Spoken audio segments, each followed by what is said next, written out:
Hello, I'm Dave, and welcome back to another episode of Nerd Talk, the Capper Collective.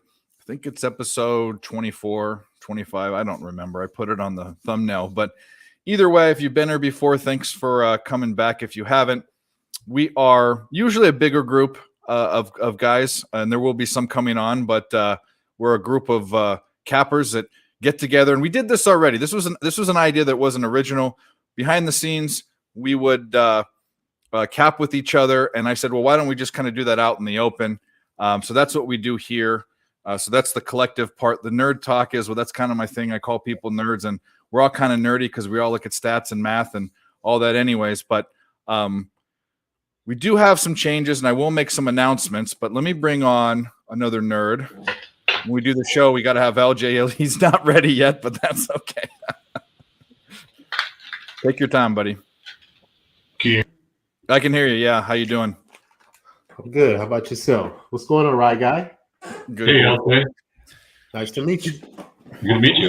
We just started. Ryan's on another show that I do with Terry. Perfect timing. So we're gonna get into kind of what we've got going on today, and then we're gonna ease into hockey and probably blitz through hockey pretty quick in 30 minutes. Hammer Poop will be here in a bit, but I wanted to make the announcement, or it's not really a big announcement. I'm just changing things, and I talked to you about it. I just told Ryan about it. I think that this is an idea I think people really like. It's never going to be something that had got a lot of views or anything, but I think there's some tweaks. Things need to be changed and tweaked. I think we go a little bit too long, and I kind of like the idea of a hangout, people dropping in, but I think 4 hours is too long. I want to cut it down to 2. And I also, Friday nights are so hard for people. Actually, it's really hard for people to commit. We all have lives and families and jobs and want to do a fun thing occasionally here and there. Fridays are going to be more of a pick show.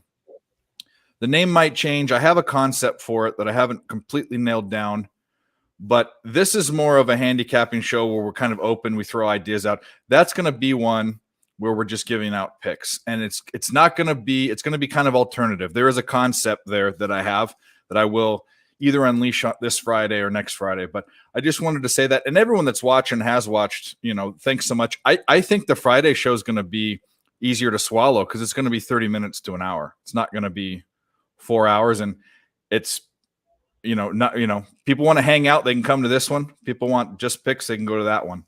But that's the big announcement or small announcement, either way. But anyway, let's start with Ryan. We were talking about it a little bit. What are you on today, and how you doing? I only have 3 plays for today. I'm on the Blues in regulation.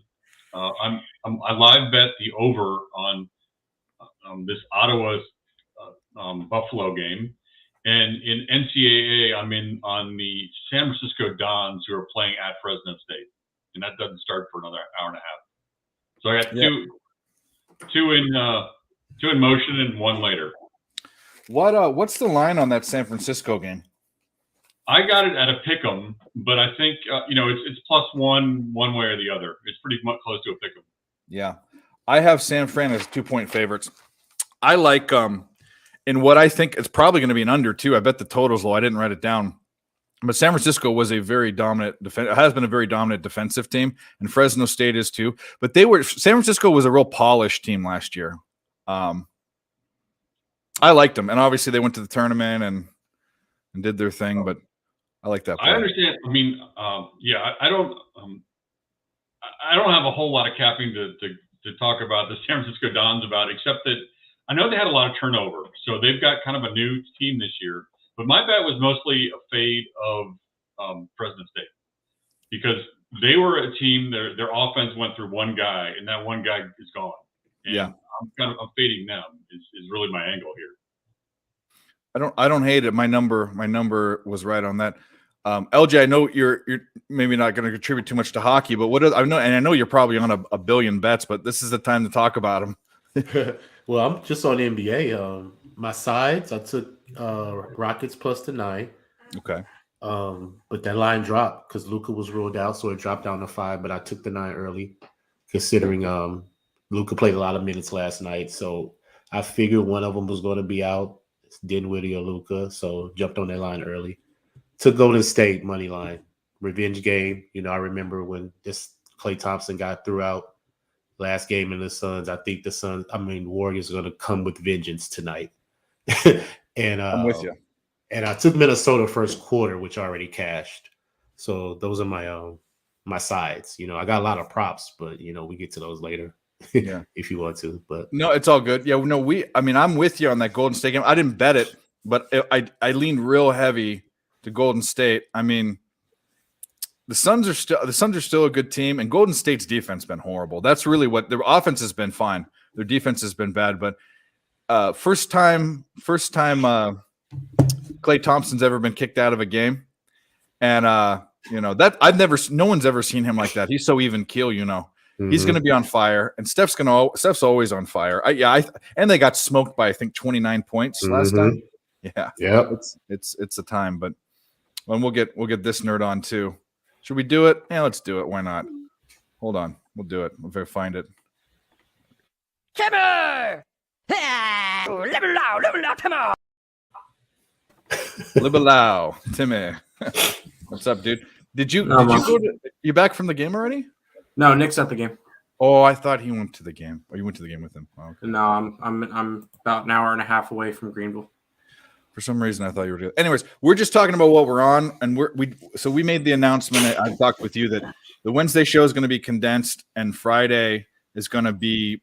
I didn't say what the concept is yet. I haven't unleashed that, but it's going to be more of a pick show. Yeah, we've talked about that. But anyway, what are you on right now? I'm sure you're on. You know, a couple dozen plays. I'm on a lot of losers. Okay. East Carolina's down. Let's see. I'm on Orlando, who's getting absolutely whooped. I'm on Atlanta, which that's not as bad anymore. NBA also. I'm on Toronto, which is down 6 at halftime. I've got Denver -3.5 and over 225 later. And then I got Phoenix as well later on tonight. Bunch of college basketball plays that are going meh. I'm on EMU in football. I'm on Western Michigan in football. And I'm on Northern Illinois in football as well. The UNLV are at odds with that Suns Warriors game. That's fine. Until the Warriors win a game on the road, I'm not going to back them on the road. Yeah. Well, they'll win tonight. But okay. Dave. And if they most likely will. All my other plays are losing. Dave, do you mind this TV being in my back, or do I want absolutely not? No. Okay. Because a lot of people say they get flagged for it. Well, fuck that. I've been flagged for the Ultimate Warrior song. Okay. But the other thing is I'm the Oh, actually, wait a minute. We're on ESB, which is monetized. Is that that's not gonna be a problem? It won't. We're fine. Yeah. Okay. So. Okay. Cool.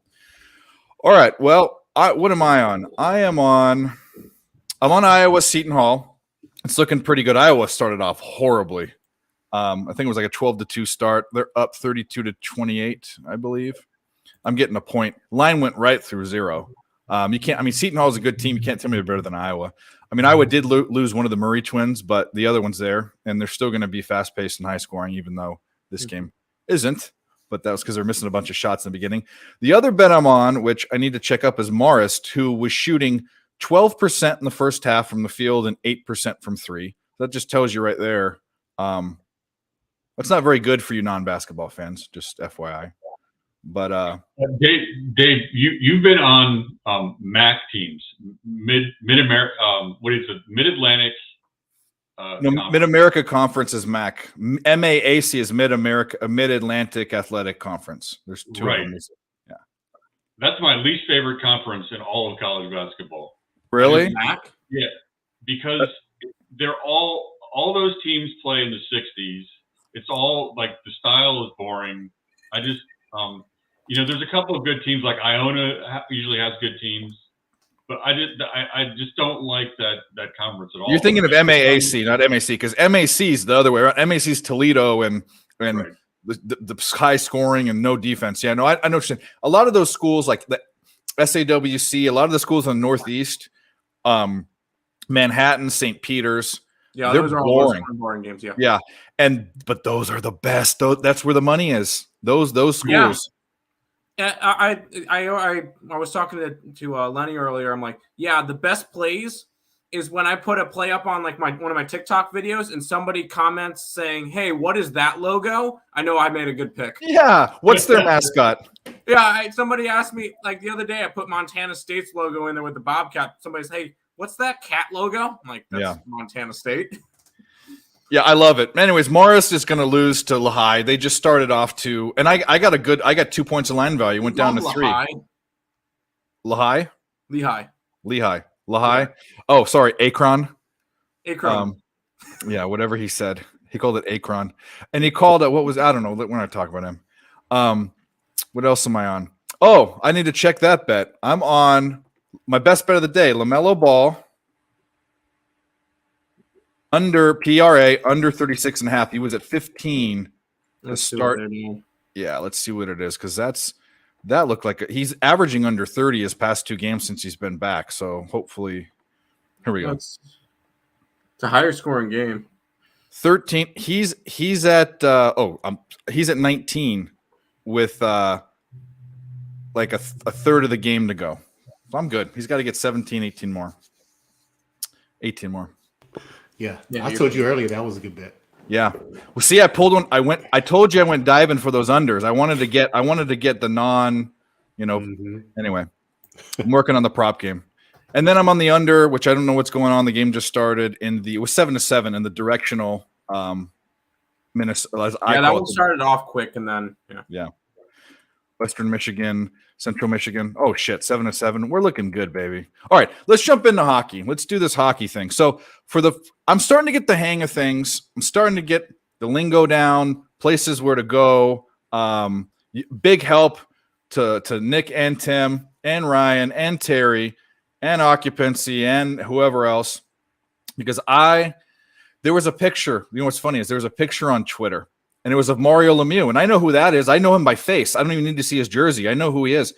I knew more about hockey when I was a little kid about the players than I do now. And I've said this so many times. It had to do with ESPN, because ESPN was the only place you could go to get sports, or the newspaper or a magazine. Now you can go online, so you can pick and choose what sports you want. You had to watch all of SportsCenter, and SportsCenter had everything in it. So I knew tennis players. And it's not that way anymore. Even the TV shows are specific to the sport. They didn't have the NFL. An NFL didn't have all that. So, but Mario Lemieux was on Twitter, and I said, "What does this make you think of?" And I replied, "The best decade in sports," which was the 90s, even though he was at the tail end of his career. Anyways, with that said, I think I'm catching on. The way we're going to do this from now on is I'm going to say games that I'm interested in. If you guys are interested in them, great. If not, fine. And then we'll go to you, and you can, we're not going to go game by game, because, we're just not. So, and there's going to be a lot of jumping around. I'm not going to go in order. The game that sticks out the most to me right off the bat is the Stars and the Panthers. And the Stars have been scoring a lot of points. I wanted to be on them last night on their over, team total over. Didn't happen. I took them on the money line. They lost in overtime. That right now their team total goals is 3 at -110. And I know this is juiced to the under, but they've been scoring 3.5 goals. As of last night, they were scoring 3.5 goals a game. And they scored 4 last night. So that's only gone up. And Bobrovsky, who Ryan said maybe him and that other guy, what was the other guy's name? Spencer Knight. Yeah, Spencer Knight. They're probably 1A and 1B. But Bobrovsky's percentage is lower than Spencer Knight. So I'm going with that bet. That's what my bet is. Ryan and I were talking about it a little bit. We'll start with you. Do you have any interest in this game? What do you think about that bet? Floor is yours. Yes. So I got involved with Florida in their last game. I cashed the ticket with them, but I felt like I got lucky. I don't think they played very well. They got outplayed by the Caps. And the Dallas is an absolute wagon to the over. They've been just crushing overs. And so I think the over is a real good look here. And also Florida is a good look for the over as well, because they've been involved they're 5-3 of the over the last 8 as well. Florida puts up a ton of shots. If you look at like their shot totals, it's ridiculous. They're doing this thing where they put up 50 shots a game. There's just not many teams that do that. If you look at the head-to-head in these these two teams, 8, 11, and 9 goals in the last 3 head-to-head. So I think the trends here for over and the recent history is leading to the over. And I'm not impressed with Florida. So I think Dallas with this plus 152 price is a good look too. Were they're the team that won the most games last year, right? Yes, The Panthers? President's Cup. President's Cup, yep. Gotcha. Well, good for them. That doesn't mean anything. I won the most games, or I got the most points in my fantasy football game league last year, and I was out in the first round by some fluke.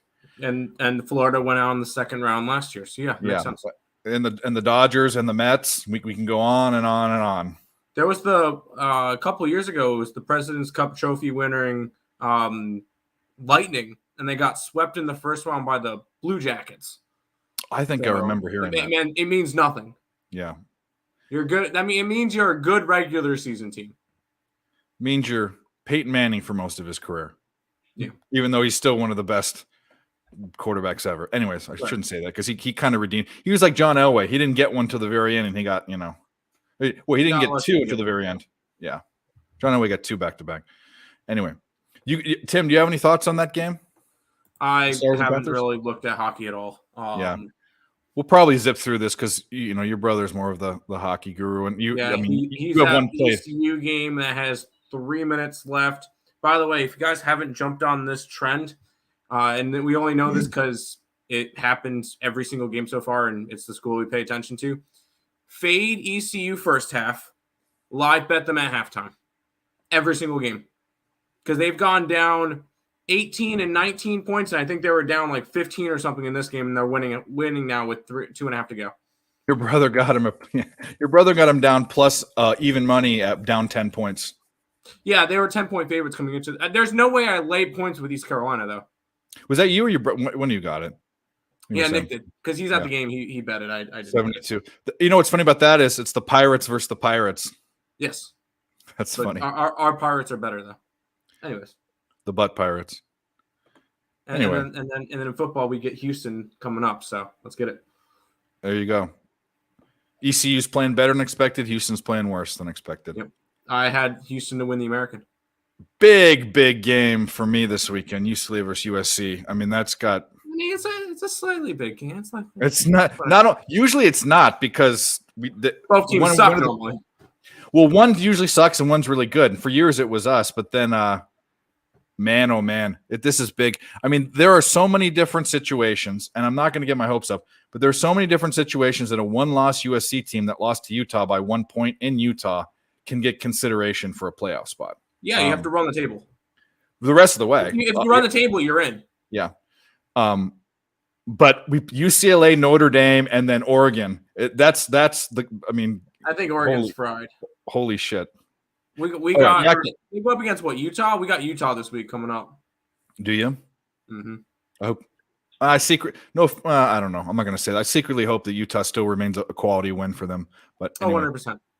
The next game, and the next game, 2 teams that I've talked about. The Penguins, because I had that one soliloquy about March of the Penguins in the preseason, and the Wild.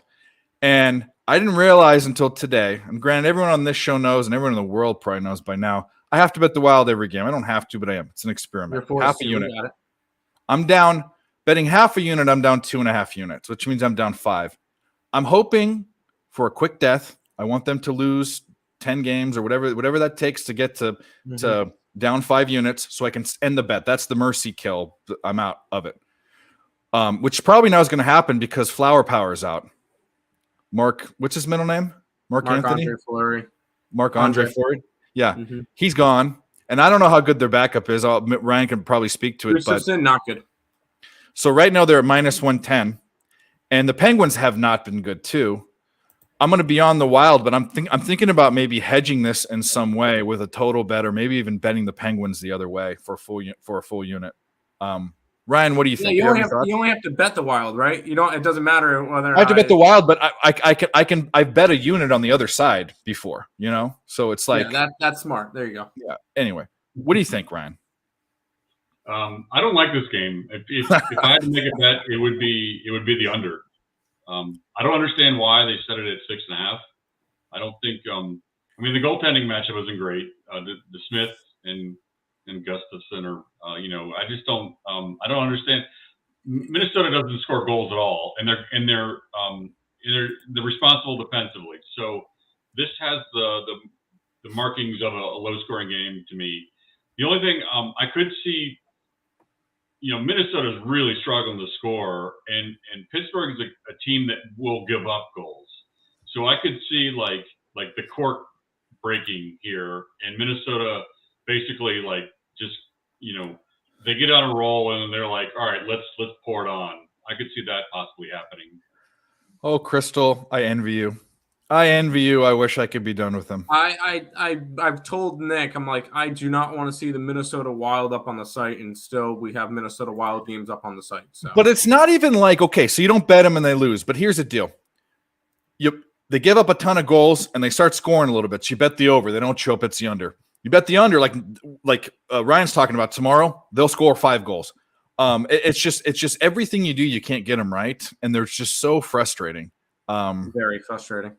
So I don't know. I mean, I kind of want, maybe I'll bet the under, but unfortunately, well, the thing that's starting to become apparent about these two teams is they're not very good. I don't think either team is good.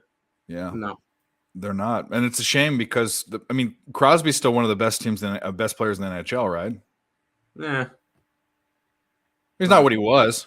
No, who's better right now, Ovechkin or Crosby? That was a big kind of LeBron Kobe conversation. Ovechkin, but they're both towards the end of their career, so I really you can't really do anything with it right now. That leads me to the next one. Go ahead. What'd you say? Ovechkin's probably a better pure goal scorer. Yeah, that's what I hear. People compare him to Gretzky, and I haven't watched his career, and I've heard about it. I mean, I've heard him. He's all over the place. I know he's one of the best players ever, the best player of the past 20 years or 15 years or whatever. But I don't know how you can compare anyone to Wayne Gretzky. I don't know. But talking about Ovechkin, that's another one that I'm curious about, and it has to do with where the line is. The Blues are playing tonight. They're going to be on a back-to-back at home versus the Capitals, and they're favored.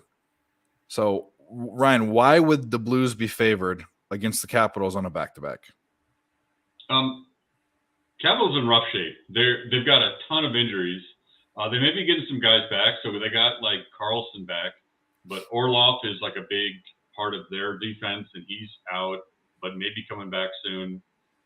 They're just not a very good team right now, and they're not. Basically their team is held together by baling wire and spit. It's just they're just not a very good team. St. Louis, I'm high on. I'm on them tonight, and I think that they're just guilty of having a slow start. And there are teams like the Devils that they're better than they think than we thought. But I think the Blues really are a good team that's just struggling, and they're starting to get on track. And I agree with that line. I think the Blues should be favored. Their goalie, they're probably going to put up the backup Bryce, who isn't very good, but they passed the eye test. They look like the Blues of old right now. I could see myself betting on the Blues tomorrow. Gotcha. Any thoughts, Tim? Yeah, you're. I know Nick's. I haven't looked at hockey at all. So, okay. And I'm just asking because basketball and NBA and all that stuff. Hockey's not really my thing. I'm watching my Sabres about to lose their 7th game in a row, but I'm not really interested in hockey right now. And I just looked at this this PRA bet, and LaMelo Ball in the past 6 minutes has 10 points and an assist. So nice. That doesn't help me. But he still needs to get set. What is it? 6-7 more of something. But the problem is this game is a close game, so he's going to be involved. I don't know. I want him to get a stinger or something to sit down. Not a major injury, but just something where, a boil to pop or something. Stub his toe. Yeah, stub his toe. What is this with the stubbing the toe today? I don't know what the fuck's going on with that. I don't know. Um, Got to take a poop like Amar Jackson. All right, and the last one, just for shits and giggles. Not that we shouldn't be talking about this game because it's one of the best teams in the NHL versus potentially the worst team. But when you see someone favored at minus 420, funny number anyway. But I mean, I don't think anyone should be that favorite. And by the way, Vejmelka, the goalie, I haven't been watching the past few games, but there are times when he stands on his head. He's looked like an awesome goalie. At least when a couple games that I've watched him. Granted, it's also because whoever plays against him shoots the hell out of the puck. I mean, obviously, Ryan, you're probably either not betting this or on the Knights, but is there any value in going with the Coyotes?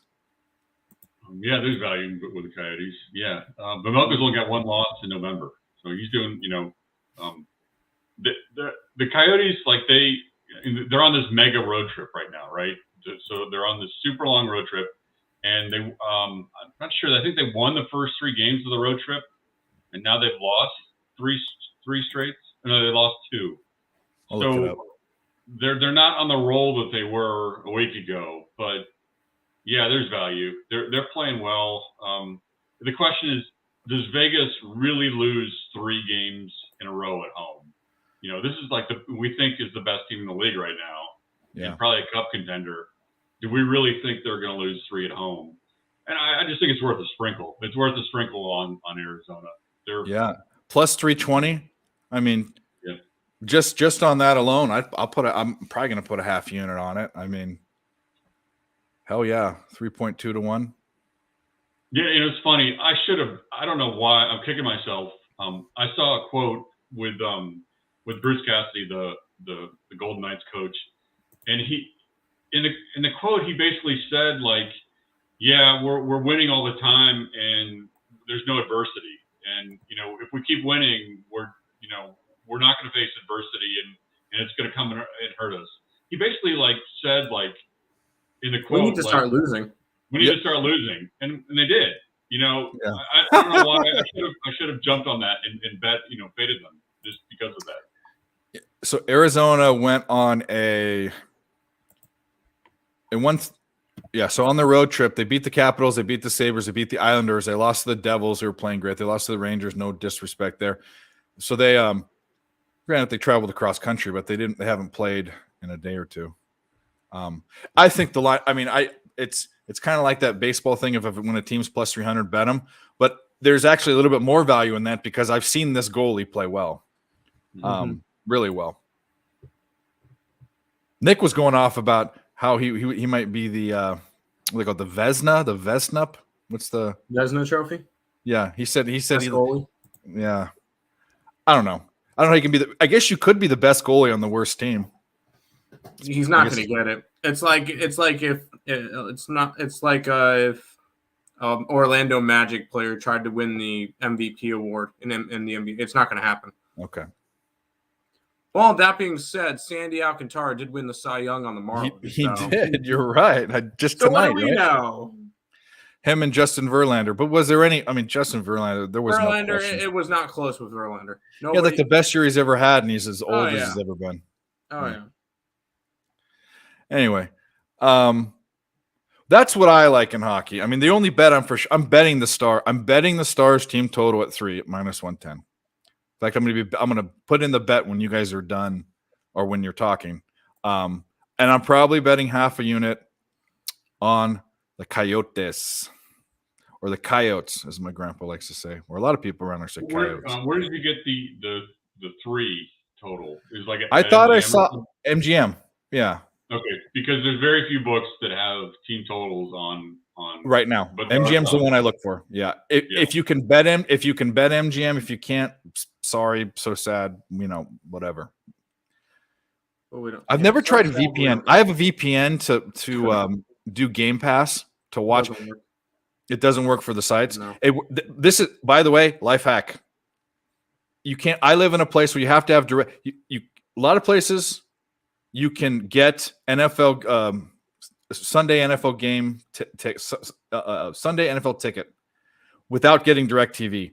Here you have to get you can't get it on your computer. You can't stream. You have to get DirecTV, and I'm not switching my TV. So the way around it is Game Pass, which usually you can watch. You can't watch games live. You can watch them after the fact. But if you have VPN in a different country, certain countries, you can watch them live. And yeah, and it's not illegal too, because it's not illegal to have Game Pass, and it's not illegal to have a VPN. So how could it be legal to use them at the same time? And how can anyone tell anyway? Yeah, exactly. So, yeah, DirecTV, F you. That's all I gotta say. Yeah. All right. Those are the games I like. That's it. Ryan, what are you looking at for tomorrow? I'm sure there's other games you like. Sure. Let's see. One total that stood out to me was, hold on a second. Calgary, Tampa Bay over 6.5 at -116. Each team has a couple of blue line injuries. Tampa Bay all of a sudden is involved in a lot of overs. 6-1-1 to the over in the last 8. Only one game of less than 6 goals in the last 10. So this is just a straight play on the over because Tampa Bay is involved in overs. Well, I have a little stat. Past 11 games, they've only held their opponents to under 3 goals twice. So they're getting scored on.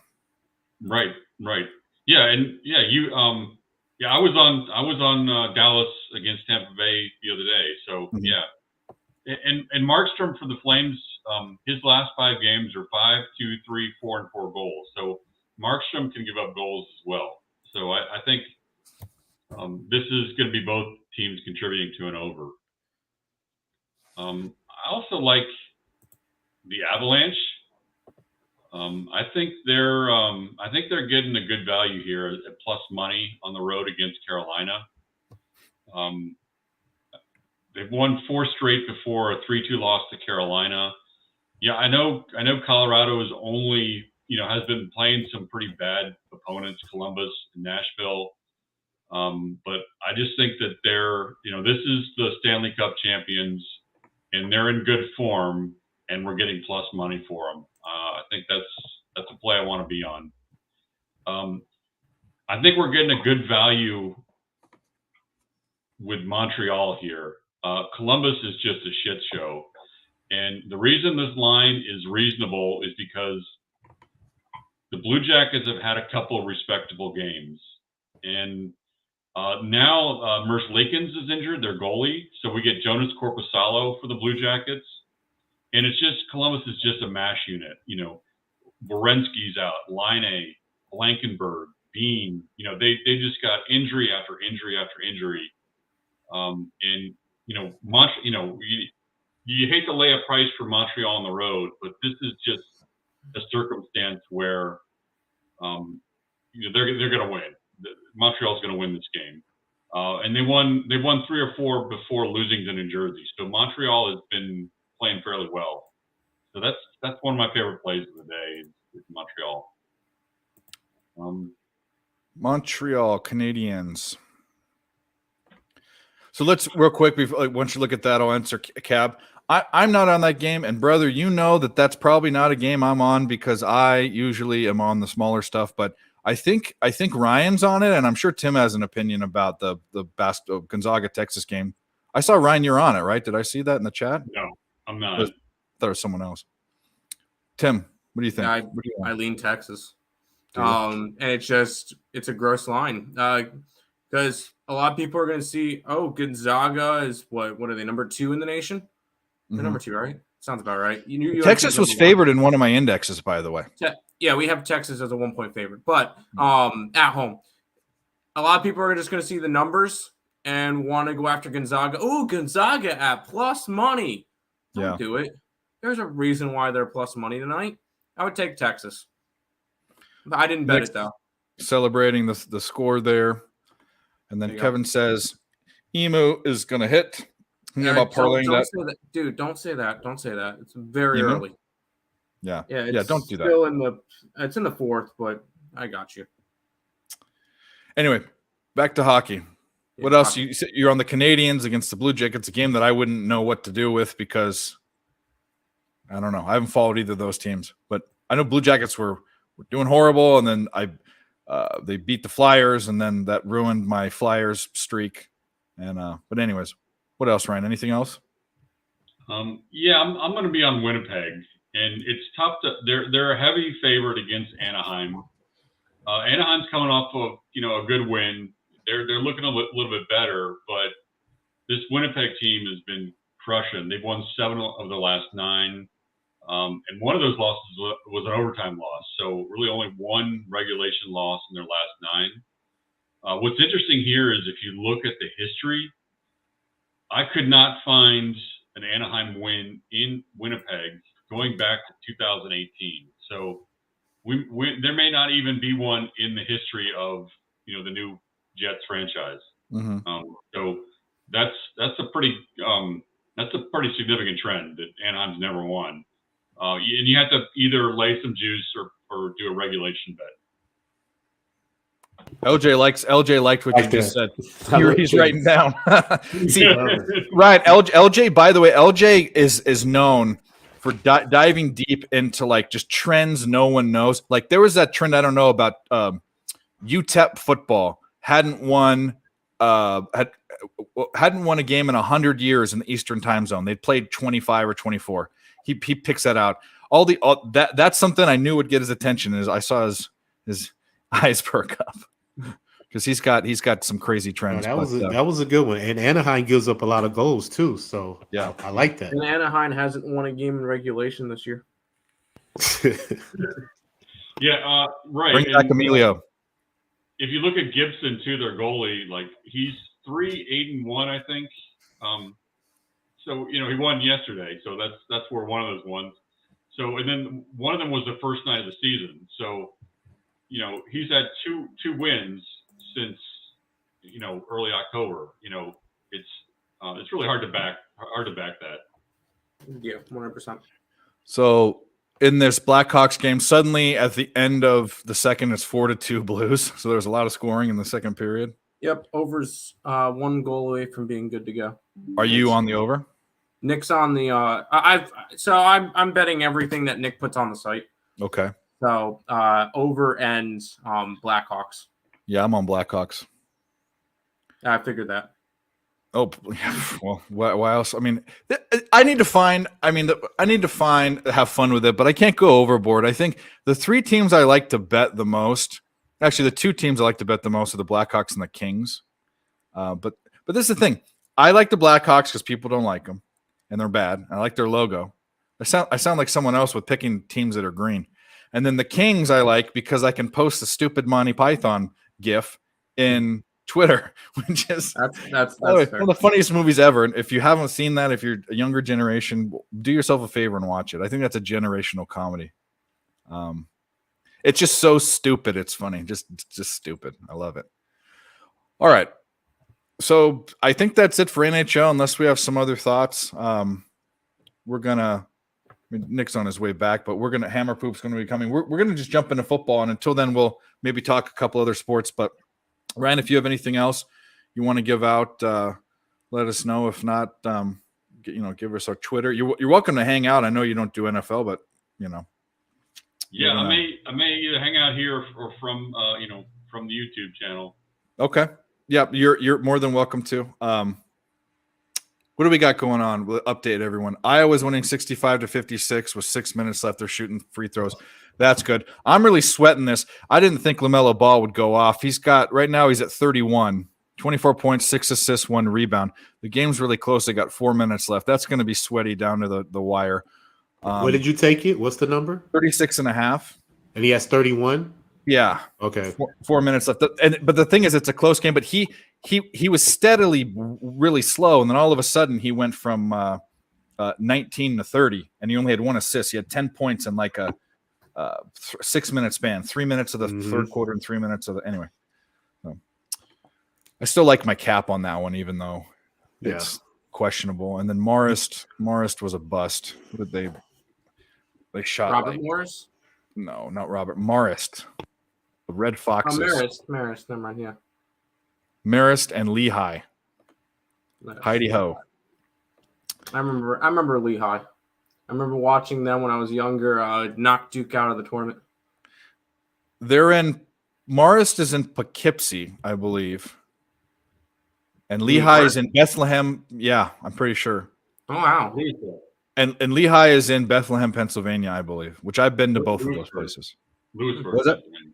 Lewisburg, Pennsylvania. Oh, is it? I thought it was in Bethlehem.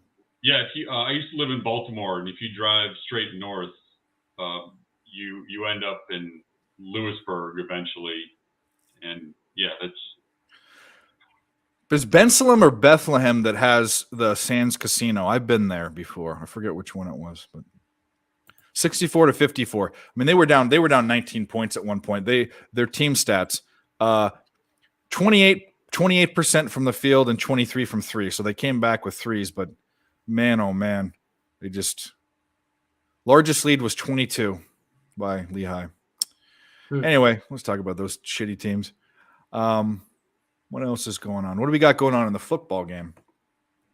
EMU's up 24-17 with 8.5 to go. What's 7-7 at halftime? I'm talking about the other one. I got this in the bag. Yeah, 7-7 at halftime for that one. And then Miami of Ohio is up 2 points on NIU. 7.5 in the third. Sweet. I have not capped college basketball. I will be doing that when we get off. I've done all of football. Got everything capped and put up on the site. I like a lot of football, boy, this week. NFL. I like props. There's a lot of good. There's a lot of good stuff on the card. There you go. Which I'm sandbagging a little bit, but nevertheless. Oh, by the way, I haven't put up the stats from the show. I think we lost like 4 units last week. I mean, really, we're just up and down all over the place. I still think we're positive, but we got smacked. I'll pull them up right now. We broke even in hockey. We got demolished in we got demolished in college football. Sounds about right. Terry put up a CFL play. We're 0-3 on CFL plays. We need to not put those up there, but anyway. And then NFL, we went 1, 2, 3, 4. NFL, we won a unit. But we got smashed and yeah, we lost by Indiana lost it by half a point. That UMass Arkansas State game that was supposed to be an under the most points those teams have scored in like 5 years. So that's always nice. Oh, yeah. We lost. You had the Clippers. I think they lost. I mean, it was just not. Nick's not backstage. Oh, is he? I can't see with this. He just texted me. Oh, there he is. I wish I had a cool South Park thing for you, but I don't. It's fine. All right. Let's see if Hammer Poop texts me, and then we'll get going. We just did NFL. You know what? Add anything you want for NFL. I'm on the Stars. Team total 3 minus 110. I'm on the Coyotes half a unit because they're plus 320. Ryan, what do you want again? We'll go through it and then we'll. Well, I like Jets in regulation. I like the Tampa Bay Calgary game to go over. Trying to think what else I gave out. Montreal, Canadians? like Montreal on the road against Columbus. Anything you're really liking tomorrow, or have you hit hockey yet? Or I've hit a couple of games. I still have to. I have a feeling I'm gonna like Winnipeg because I know that was mentioned.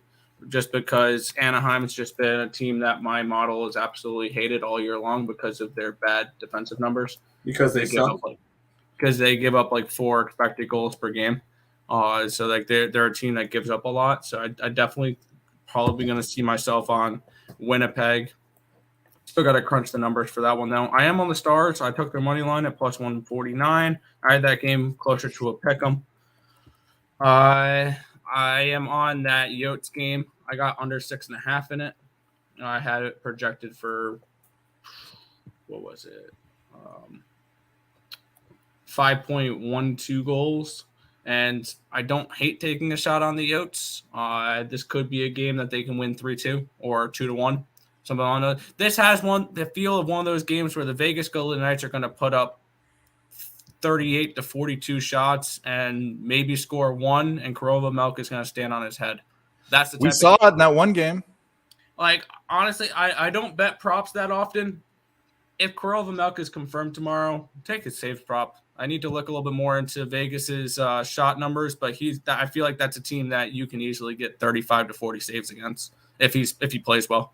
So just to interrupt you real quick, with 1 minute and 26 seconds left, the Pacers are up 119 to 108, and they just scored. So that's the time when they start taking their players out. LaMelo Ball gets benched, and he's at 33 PRA. So nice hit. There you go. I'm hoping if Charlotte goes down and scores a 3 or quick 2 shots, that's when they switch him back in. But you see that with the Lakers and Anthony Davis and LeBron a lot at the end of the game. He's not coming back in. They're down by 10 points. If they get let's say they score 2 quick threes and there's like 45 seconds left, would he come back in? No, I don't. No, right. They're done. No. All right. You're good. Awesome. So we got that. So keep going with hockey if you got anything else. Yeah, I don't have as many games capped as I thought I did. I have half the games capped. Ryan likes that bet. Just we got a comment. San Francisco Dons. His point was Fresno had they had one guy that scored, and now he's out. And I remember San Francisco is a good defensive team, so we both like it. He bet it, I didn't bet it, but Nick, Tim, San Francisco, the Dons. I had it at a pick 'em. It's exactly where it's at. I had no interest in the game. I had San Francisco at 2. That's why I was interested in them. And I think Fresno State, they're known to play sloppy sometimes. And San Francisco was like a really refined defensive team last year. They had be careful with looking at college teams that had really good years last year or deep runs in the tournament last year, and then everybody just remembers them last year. San Francisco is not going to be as good. Like St. Peter's is not as good. Like they're not. It's a style of play, is what I'm saying. Correct. Yeah, people just got to look at who they brought back and stuff because some teams are not the same team as they were last year. And you also got to make sure, because I know everybody's been paying attention to college football. Football different than basketball. Just because a team's good at football does not mean a team's good at basketball. What? You mean Gonzaga football isn't really good? I mean, like Georgia basketball. I don't even think they have a team, do they? Gonzaga, I believe they do, but it's like Division 3 or something. BS or whatever. It's not. Or it's like it's not an actual thing. And then there are teams like ECU that's just good at everything, right? No, totally. They're the ECU greatest school on the planet. Don't even. They're 3-0, but they played garbage teams. Once they get into conference, they played play, Mercer, Presbyterian, and Hampton. Fell down 16, 17, and 19 points in all 3 of those games. Came back and won. So here's how you bet East Carolina basketball, everybody. You fade them in the first half, and at halftime you bet them live. Because that until they hit conference play. Somebody said that during the show. Yeah. Because Tim said that earlier. Oh, okay. Well, until conference play when they're down by 17 at halftime against Houston and lose by 46. So, well, Presbyterian, shout out the Blue Hose. Yes, that is their mascot. Yes. And when I looked it up, it's HOSE. It's not a hoe like boats and hose. It's not a hose like a garden. It's not a hose like a garden hose. It's actually the Blue Hose. I think we're like blue pantyhose is where that came from. With one of my a school that's religious wasn't named after some hose? That's the funniest part about it. The Presbyterian Blue Hose. I mean, the only thing that beats that is Lipscomb, because it can be Lipscomb or Lipscomb. Either one is bad. Yeah, I guess. Anyways, it's time to play the Ultimate Warrior. Wait, what? Which we're not doing. We're not doing that because unfortunately my Bangladeshi fans want to watch. Yeah. Plus we got copyrighted on Game Time Decision because we played like 25 seconds of a Justin Jefferson catch, comparing it to the Odell Beckham catch. That shit's copyrighted, stuff like that. NFL is copyrighted. Damn right. Touchdown EMU. That's locked up now. We're good. Yeah. I got him 7 and a hook and plus 250, so that was nice. 7 and the hooker. 7 and the hooker. So what do we got in text? All right, Hammer Poop's coming on. Oh, my niece is applying to colleges. SDSU, Cal State Fullerton, Long Beach, San Marcos, Cal Poly Pomona, USC, Chapman, and UCSD. So a lot of sports teams. Did NIU really just punt from their own 30 from the 31-yard line? They really I just don't know. punted from the 30. Anyways. Speaking of teams that are bad at everything, actually, NIU go to? They went to. They had a bowl game last year. Yeah. They won the MAC last year. That's what I'm saying. I was just gonna say they're horrible, but they won their fucking conference. Yeah, they won the MAC last year. And now they're 3-7. Anyways. Well, it happens. Oh, 100% it happens. Boy, oh boy. Can't wait for Saturday. I can wait for Saturday. I'm actually, for the first time in a long time, I'm nervous. I don't get nervous about a lot of things. I'm midlife. I'm coming over the hill, maybe a little bit on the other side of the hill. And I don't care about a lot of stuff a lot, but I feel like a schoolboy about this USC UCLA game on Saturday. No, I understand. I understand that. Hey, LJ, what'd you hit there? You're doing some sort of dance. Nah, Shea Gildress, bro. 1 second left. Went up on Washington. They were down. He hit a 3, step back. Ugh. Damn it, I knew I should have freaking backed Oklahoma City. Man, they are an ATS machine, bro. Like, seriously. I think Them and the covered like Pistons 6 are my straight. favorite. Yeah, they're my favorite teams to bet. The Thunder and the Pistons. Yeah, In Orlando normally, but Orlando got lit up tonight. Yeah. Oh, Sacramento is my favorite team to bet this year. Sacramento. Yeah, but here's the deal. I will say, no matter what, this is no capping involved. The Washington Wizards are the most mediocre. Not even mediocre. They're just nothing. If they disappeared into thin air, no one would notice. Yeah, I agree, bro. Yeah. Like, they're just there. They're just there. And even when they make the playoffs, this is the thing. Think of one team in any other sport. If they disappeared, they're just meaningless. I mean, I can't think of one. So true. Minnesota man. Wild. No, because we couldn't make fun of Terry. Ah, okay. We couldn't make fun of Terry. That is so true, man. Washington is I irrelevant. think I know what it is for the MLB. This is gonna sound weird. The Milwaukee Brewers. Sort of. Although they're 10 years ago they were really, really good. So Kansas Marlins. City The Marlins are just there. The Marlins have won a World Series, haven't they? 2 of them. Kansas City won one recently. Yeah. Kansas Royals, they seem irrelevant. Colorado Rockies. Colorado Rockies. There you go. They're just there. And they are just there. They made a World Series in 2007 and got swept by the Boston Red Sox. They have the 2 cool things about the Rockies that I would say that Mile High, they're in a cool place. And the other thing is they had 5 players. The Dodgers had 4 in the 70s. Ron Say, Steve Sachs, Dusty Baker, and Don Baylor, I think, that had that all had 30 home runs.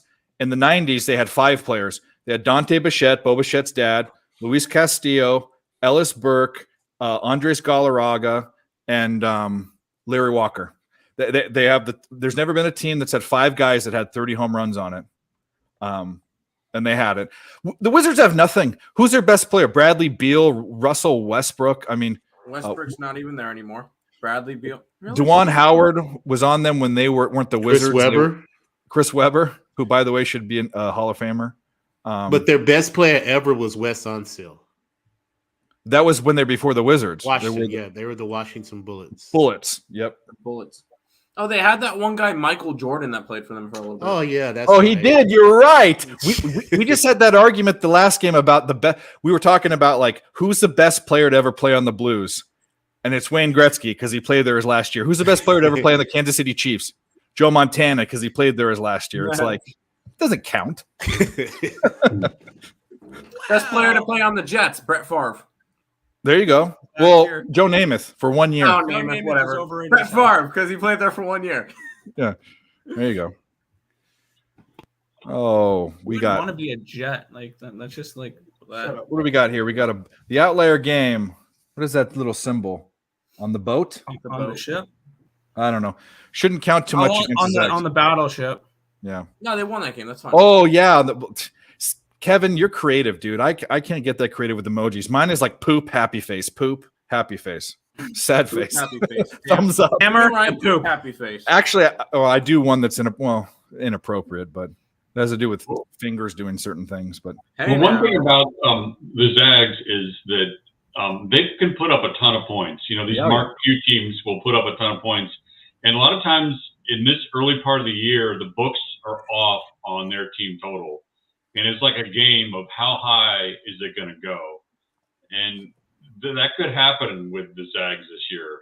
They could just be this team that puts up 95 points a game, regardless of the opponent. And we don't know, we don't know because, like the Battleship game, like that's meaningless.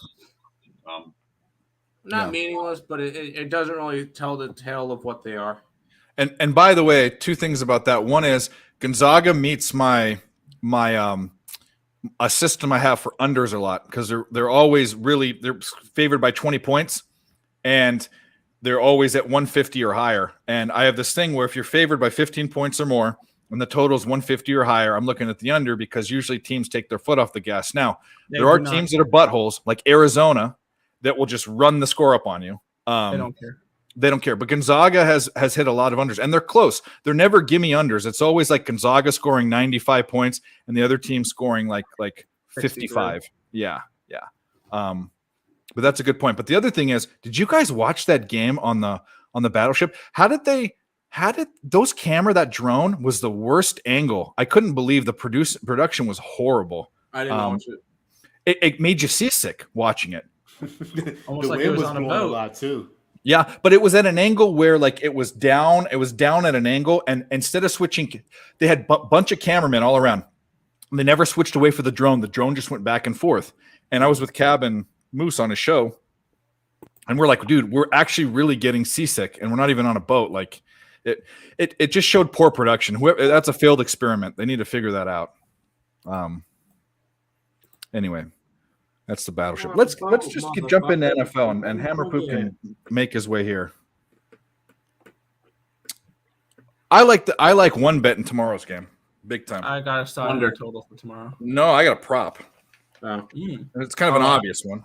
Yeah, you got to make way for the king, right? Yeah. We'll do this the right way. Tennessee, Green Bay.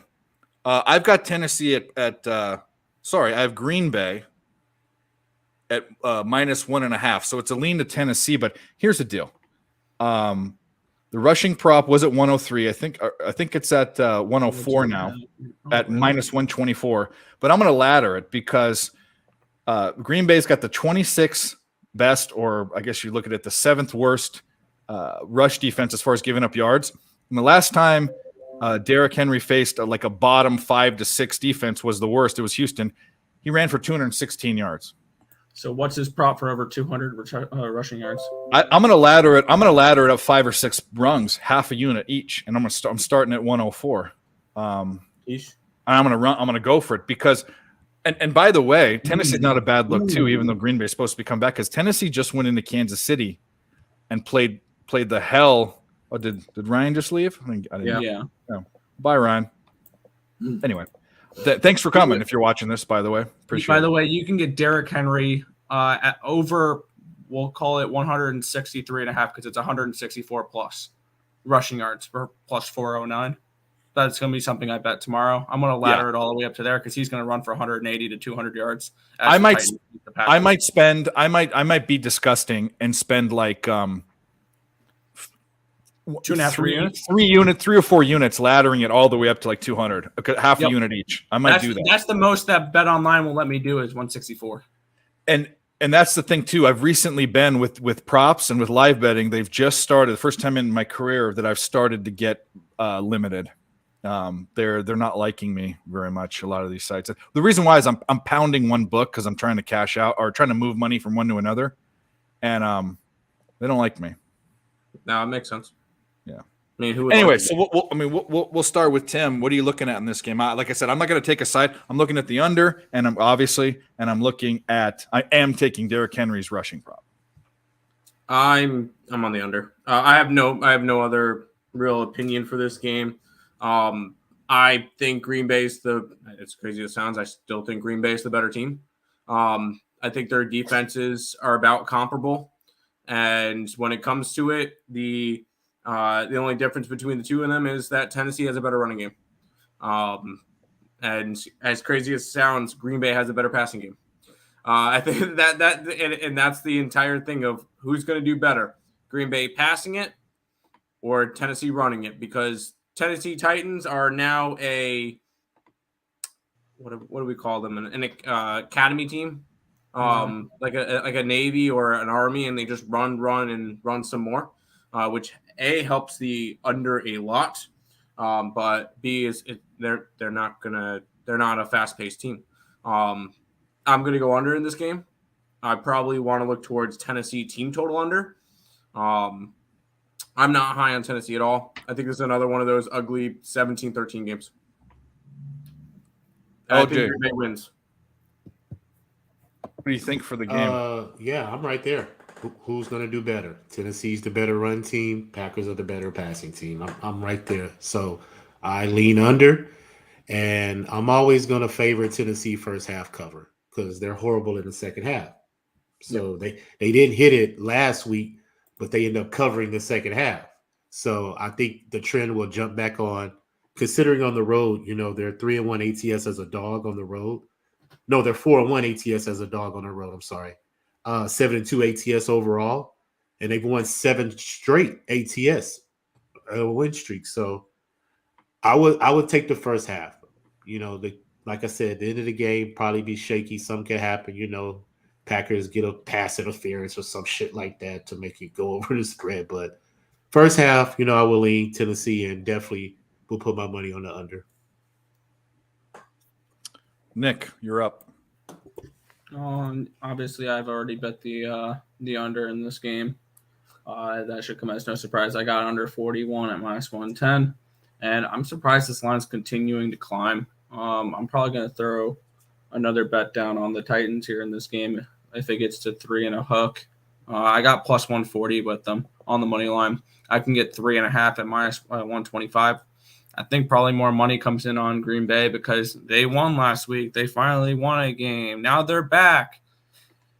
Yeah, now I liked the Packers the last few weeks because they were a team that had been struggling, and I thought there would be value on the line. They finally won a game, so I think I don't know, maybe the public's back on them again. This line opened up at a pick'em, by the way, and now it's a 3. I like the Titans outright in this game. I got him at +140, and I'm probably going to do the same thing that Dave's doing there and just ladder up Derrick Henry to rush some more. And I'm probably going to take Derrick Henry to score the first touchdown as well. I gave that out on Picks and Parlays today on the prop video I had to do. Was +430 for Derrick Henry to score the first touchdown, because if the Titans are going to score the first touchdown, it's going to be Derrick Henry. So I'm probably going to take him at +430 to score the first touchdown as well. Well, that over hit in the Blues, Blackhawks. Yep. 5-2. Blues over's a winner. Hawks money line's a loser, basically. No harm, no foul. Yep. Gotta love that. All right. So let's move on to Sunday. In the game that I don't have a side on, I'm interested in a prop, and I know LJ's probably going to talk about it, so I'll let him. But Chicago and Atlanta. Yep, I know. Atlanta's laying 3 points. I have it at 3.64. I'm not interested in this bum fight. I mean, it's a bum fight, but it isn't, because both these teams are better than we expected. Actually, I think they're quite better than expected. Maybe it isn't shown by Chicago's record, but I thought Atlanta would be the worst team in the NFL, and I thought Chicago would be the second, maybe around with Houston. But Atlanta's been much better. Chicago, for being gutted, Chicago is showing some hope, and it's all around Justin Fields. I mean, talk about an MVP to a team. I mean, he's all they've got left, and he's kind of looking like Cam Newton light a little bit. Just he doesn't throw quite as much or as well, but kind of a big dude that runs and kind of has his way with that part of the game. But I alluded to it. So I'll start with LJ. LJ, what are you liking in Bears Falcons for Sunday? I'm liking the Bears, man. 10-2 ATS the last 12 versus the Falcons. And I'm also liking the under because it's went under the last 7 out of the last 8 meetings versus these 2 teams. The Falcons are 0-2 ATS as a favorite. So you got to take them when they're a dog. And the fact that the Bears like the underdog. I think I'm gonna take a shot on them, especially coming after a loss. I still believe they shouldn't have lost that game to the Lions.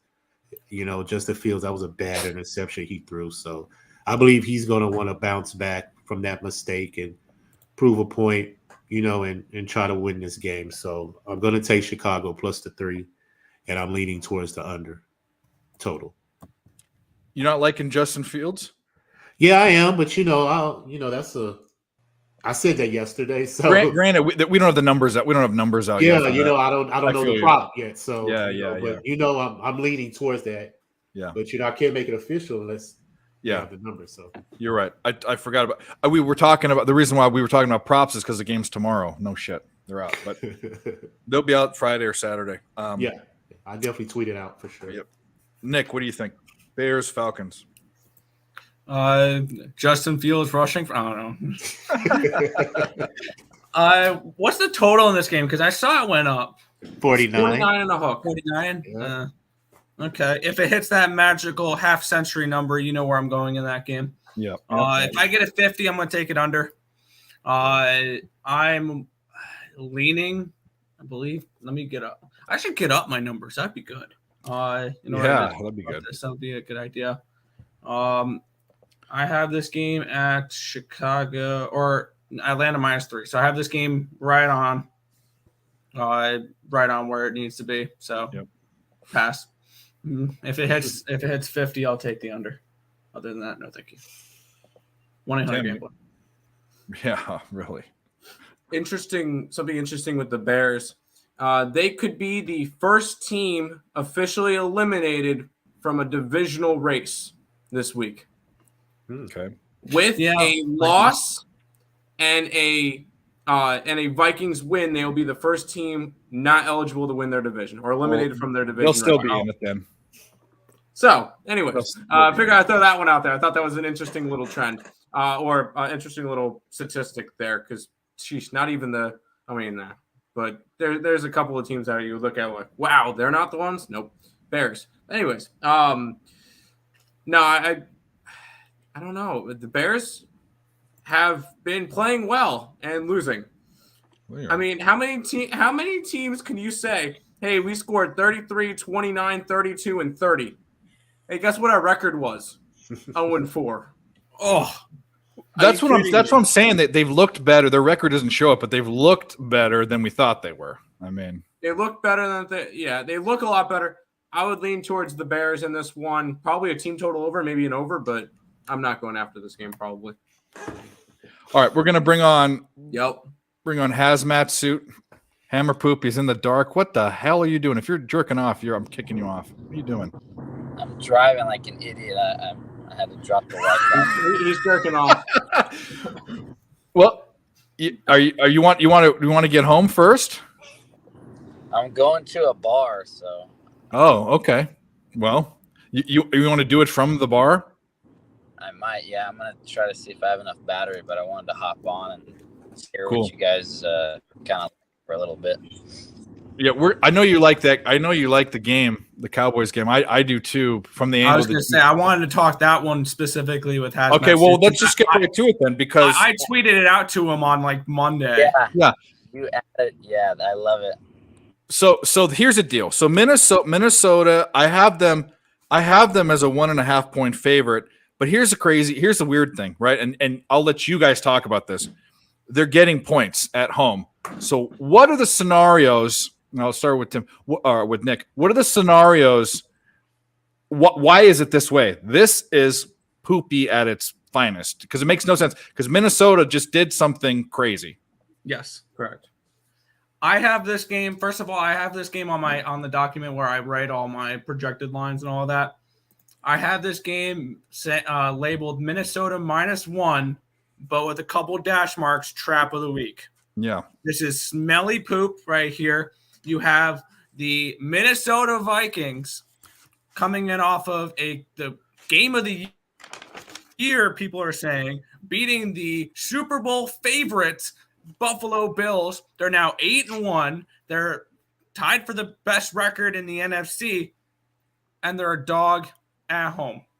Joe Madden sighting. Hey, Joe. Thanks for showing up. Appreciate it. Hi, Joe. So But anyways, keep going. I've already locked in the Cowboys money line in this game, and I wouldn't talk you off of alternative -3.5, 6.5. I think they win this by a touchdown. I'm with you. I'm really. I mean, This is the smelly poop game of the week. This is the whatever. this is circle play for sure. Hammercock. This is Hammercock. Oh, wait a minute. This We is the need it. Hammercock. It is. Hammercock play of the day. That's the Hammercock. one. Dallas Cowboys money line Hammercock. over the Minnesota Vikings. Anyway, okay. Hammer poop. What do you think?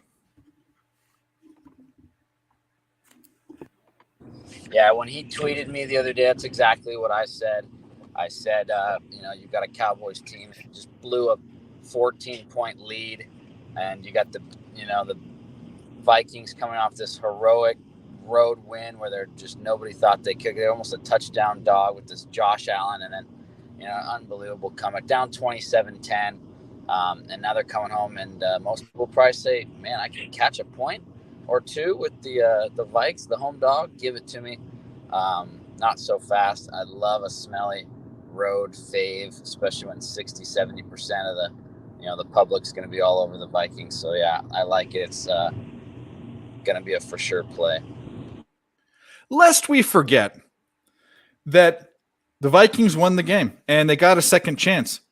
But if they had nothing, Vikings didn't win that game. The Bills lost that game. Yeah, that's the point. One guy lost it. It wasn't even the center. It was Butterfingers. And the Vikings had nothing to do. The Bills stopped them on the 1 yard line. What they should have done is, and I went 4-1 in circle last week. That would have been 5-0. What they should have done is taken the safety. That's the smart play. They should have taken the safety. But here's the deal. He's 6'5", 250 pounds. He can't get a yard or two. They get a yard or two, then they can run another play and get no yards. I mean, basically, he muffed. And not only did he muff it on the 1 yard line, then it went into the end zone and they got a touchdown. So all I got to say is Vikings fans, celebrate it up, but you lost that. I mean, you didn't win that game. You got lucky. Miracle. If you're not if you're not religious, and you saw that game and you didn't go to church afterwards, what are you doing? Because miracles exist. That's all I got to say. That was one of those games that made me sit back and think the NFL may be rigged. I don't know. Don't say that. I don't know. Be one of those people, Nick. Yeah, you sound That's like what Lenny. that game made me think. Because, Bills had a 17-point lead in there. Yeah. And they lose that way. Vikings are capable of scoring points, but didn't matter. They got stuffed on the 1 yard line, and the guy fumbled it in his own end zone. I mean, it couldn't have been scripted more that way. And then everyone's all like, "Oh, it's this statement win." Shut the f up. If they're going to the playoffs, they're going to be out in the first round, no matter who they play. Please, 100%. Give them to the Giants. It's Minnesota. I mean, yeah, it's Minnesota. First round exits in their future. I mean, It doesn't matter if you're the Twins, Wild, Vikings, or Timberwolves. It's always the first round. It's all of them. Look, LJ, they're cursed. LJ, Cowboys, Vikings. What do you think? I think whoever wins the turnover battle and can control the run game is going to win the game. Okay. I don't see a lot of high scoring. Dallas does get after the quarterback. Number 1 in sacks at 35. They have 63 quarterback hits. So if they can get at Kirk Cousins, they can dominate this game. It just depends on if Cousins' offensive line can hold up. And I think this could come down to the last possession because I believe the Vikings have 7 wins that came down to the last possession, So they have a chance to win, but I can't take a side. It's just too close, and one play could sway the whole game. The Vikings have averaged 24 points in the last 3 home games, while Cowboys have averaged 20 points in their last 3 road games. And the Vikings do average 28 points at home. So if I had to make a play, I would take the Vikings plus the money, but I'm just not going to make a decision right now because it's just too close for me. And like I said, the Cowboys defense could be the determining factor in the game. Mm-hmm. So that's how I see it. Don't hate it. Tim, what do you have for us? Anything different? For the Cowboy game? Yep. No, probably nothing different. Probably look towards the Cowboys. It is that weird line. I have to look into this one more. I haven't really looked too deep into this game. But yeah, I'd probably lean towards the Cowboys. But I've been burned so many times betting against the Minnesota Vikings that I really don't want to. That's another one of the teams I just can't get right. All the Minnesota teams. Yeah, barf in my mouth, man. The Wild, the Vikings. I mean, usually I can find some value on the Vikings here and there. I mean, I tell you the truth, this year there were spots I probably should have bet. Justin Jefferson's made me some money. He's done well for my fantasy Yeah, team. I get a Justin Jefferson anytime score prop, but Yeah. I don't really need to get him. I don't know that he's so auto this week. I kind of agree with LJ. I think this is going to be like a ground and pound type of deal. It could very well be. Yeah. Justin I think it's gonna be Jefferson under controlled. his receiving yards. I think when the offensive coordinator for the Vikings figures out that Cousins is rushed every single throw, they're gonna have to throw screen passes and run the ball. That's what I think. Anyway, I don't think it hurts my brain. by the way, the last time we saw Hammer Poop's car, I don't know if you guys remember, he did it from his car because I guess he was in a room in his house that didn't have AC, and he went in his car and it was in the parking spot, but he had a beer and he went out to his car, buckled his seatbelt, and drank his beer in his car and did the show from the car with a buckled seatbelt, not going anywhere. That's the best. Oh, what a guy. Dude, I'm in my fucking wife's car because some drunk, and I can say this because his name is Ignacio Gonzalez, some drunk Mexi crushed a couple of our cars sitting out in the road, and the tire's fucked up. So I got to get that fixed. What else could go wrong? Torn Achilles, car is dead. All I can do is take poop, Hammer Poop, go Texans. A funny story too. In April, similar story. Not as funny, but I was sitting watching a basketball game, and I thought there was lightning outside. And I live in Arizona, and I grew up in Southern California, so I know what earthquakes are. And the house shook, and I heard a big bolt. So I'm like, "Oh, did lightning hit the tree outside or something?" So I went outside, and the sky was clear. So the only other thing was someone trying to break into the garage.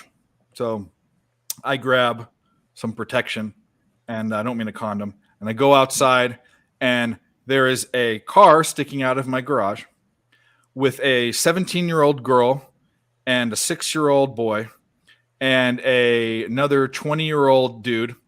And of course, I had my Jeep in the car in there. And of course, my car is the only fucking thing that gets hit. So I had $2,000 worth of damage on that. And the garage door cost, granted, we got it back from insurance, $3,500. But drunk driver, she got arrested. I found bottles of booze on the other side of the garage. That's how fast she was going. I have a tree in my front yard, a big ass tree, and it's only 5 feet from the garage. So she skinned the tree and ping ponged off of it another 30 feet. That had been going at 80 to 100 miles an hour. It ran into there. Here's the kicker. My neighbor is a firefighter, or a couple of doors down. He said, I saw someone run off. So later on, and the girl got arrested. Her mom came. It was her mom's car. Later on, I get a note for a guy's name. And that was the guy that did it. The guy that hit it had a record. He was under 17. They tried him as an adult. He ran off after he left his girlfriend there and his friend and the sick. Why these underage kids were driving around with a 6-year-old brother drinking booze in a car going 90 miles an hour? They all need to be put away forever or extinguished from the earth. But anyways, that's my drunk drive. And all I wanted to do was watch football and play with my dog or watch basketball. Wow. That's crazy. Nuts. By the way, real quick, with protection, just to let you know, it's a lot shorter of a jail sentence for rape than murder. Just to let you know. Well, shoot, That's dangerous. Well, I don't know. I won't even. Why did you just say that? I know. I'm out of there because we're also talking about like. How would you know that? No. If somebody were to intrude into your house, it's a lot shorter of a sentence for. Never mind. So And it's a lot. I'm gonna go mute myself and make some food. all right. And also, if you do that, you put the person that's intruding into your house not only in jail but in therapy as well. Yeah, exactly, right? Anyway, that's crazy story. And I had my nephews here too. They were sleeping in the room. They didn't even wake up in the house show. That's a crazy fucking story. Anyways, let's get back to football. We have a lot of games to go. Cleveland, Buffalo.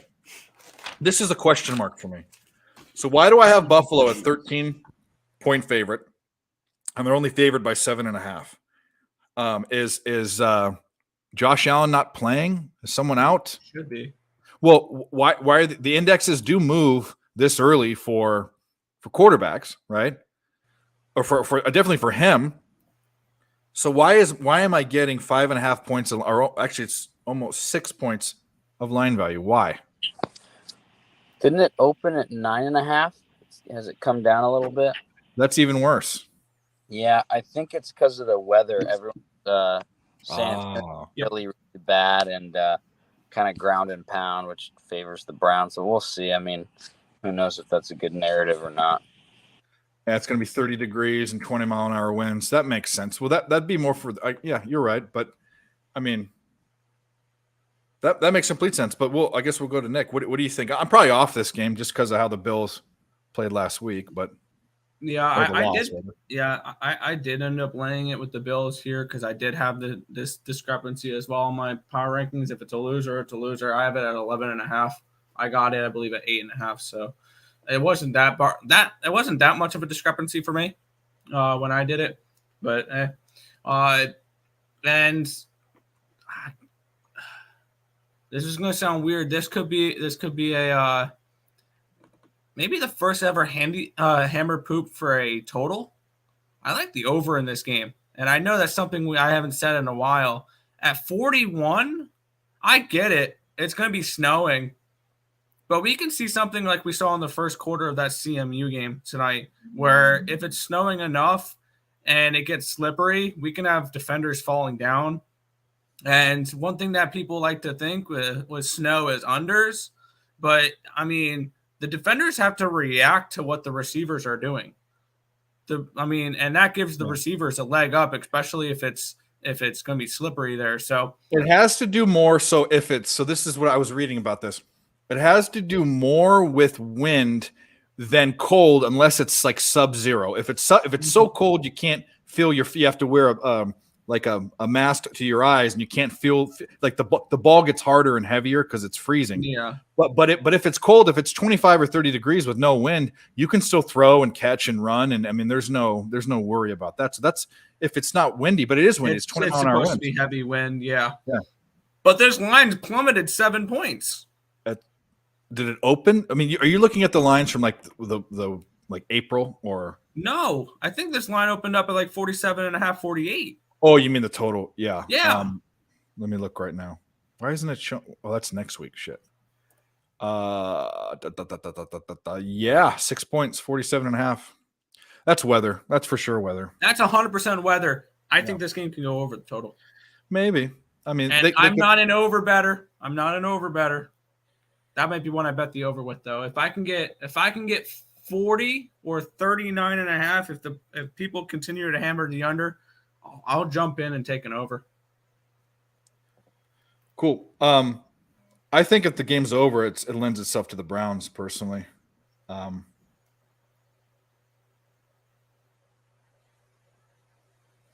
problem, buddy. You want to give picks? You just want to go and give picks out?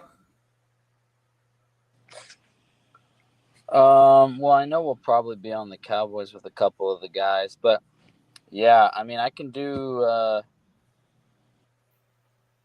I mean, I like Texans, and then I told you earlier, I like the Chargers. I like the way the line's coming down a little bit. Home division dog. I'm kind of not wrapping my head around. I know there's a few injuries. You guys remember earlier in the year, the Chargers were +4 or so on the road.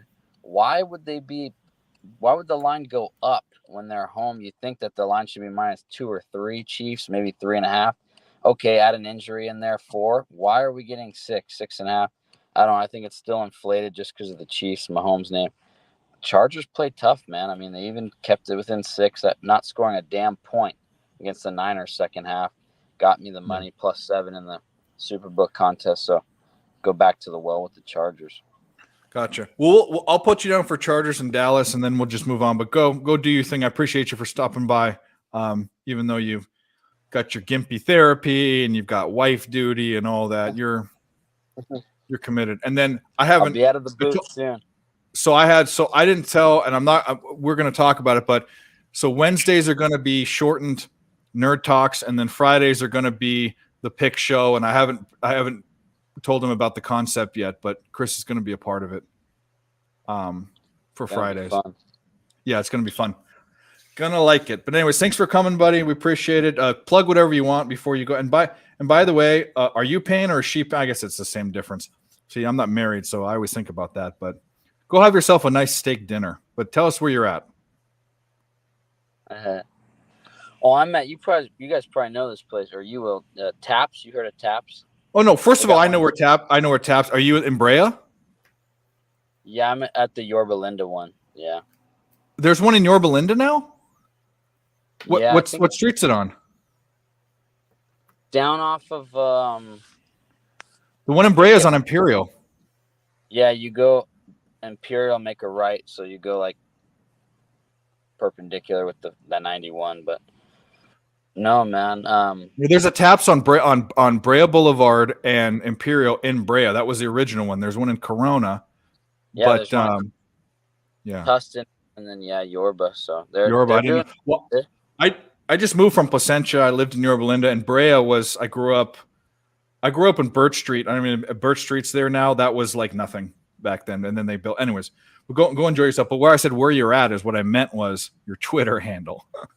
Oh, not where you're at, for people can stalk where you. I'm at, 29 and 21 in the contest. Still, that's decent. At Fade You Sports and at Hazmat Suit. And all the guys. We got one guy that's 32 and 18. He's like 3.5 back of the leader in the Superbook. So the Fade You boys continue to stay strong. So it's good stuff. Go eat some oysters. Taps is seafood. So go eat some oysters and then go make a baby. Hell yeah. Yeah. Seafood and strong sperm, gentlemen. That's what we love. Right, LJ? All right, dude. That's coming from the guy with a dark screen in his car. What a creep. LJ, I don't know what you're talking about, dog. All right, dude. Thanks for coming. I'm on the Texans, baby. It smells like shit. Let's take them, baby. Let's go. Hey, you're by yourself on that one. All right, dude. Later, Can't do it. See ya. All right, back from that nonsense. We're talking LJ. What do you think about Browns Buffalo? I'm probably off this game, but what are you thinking?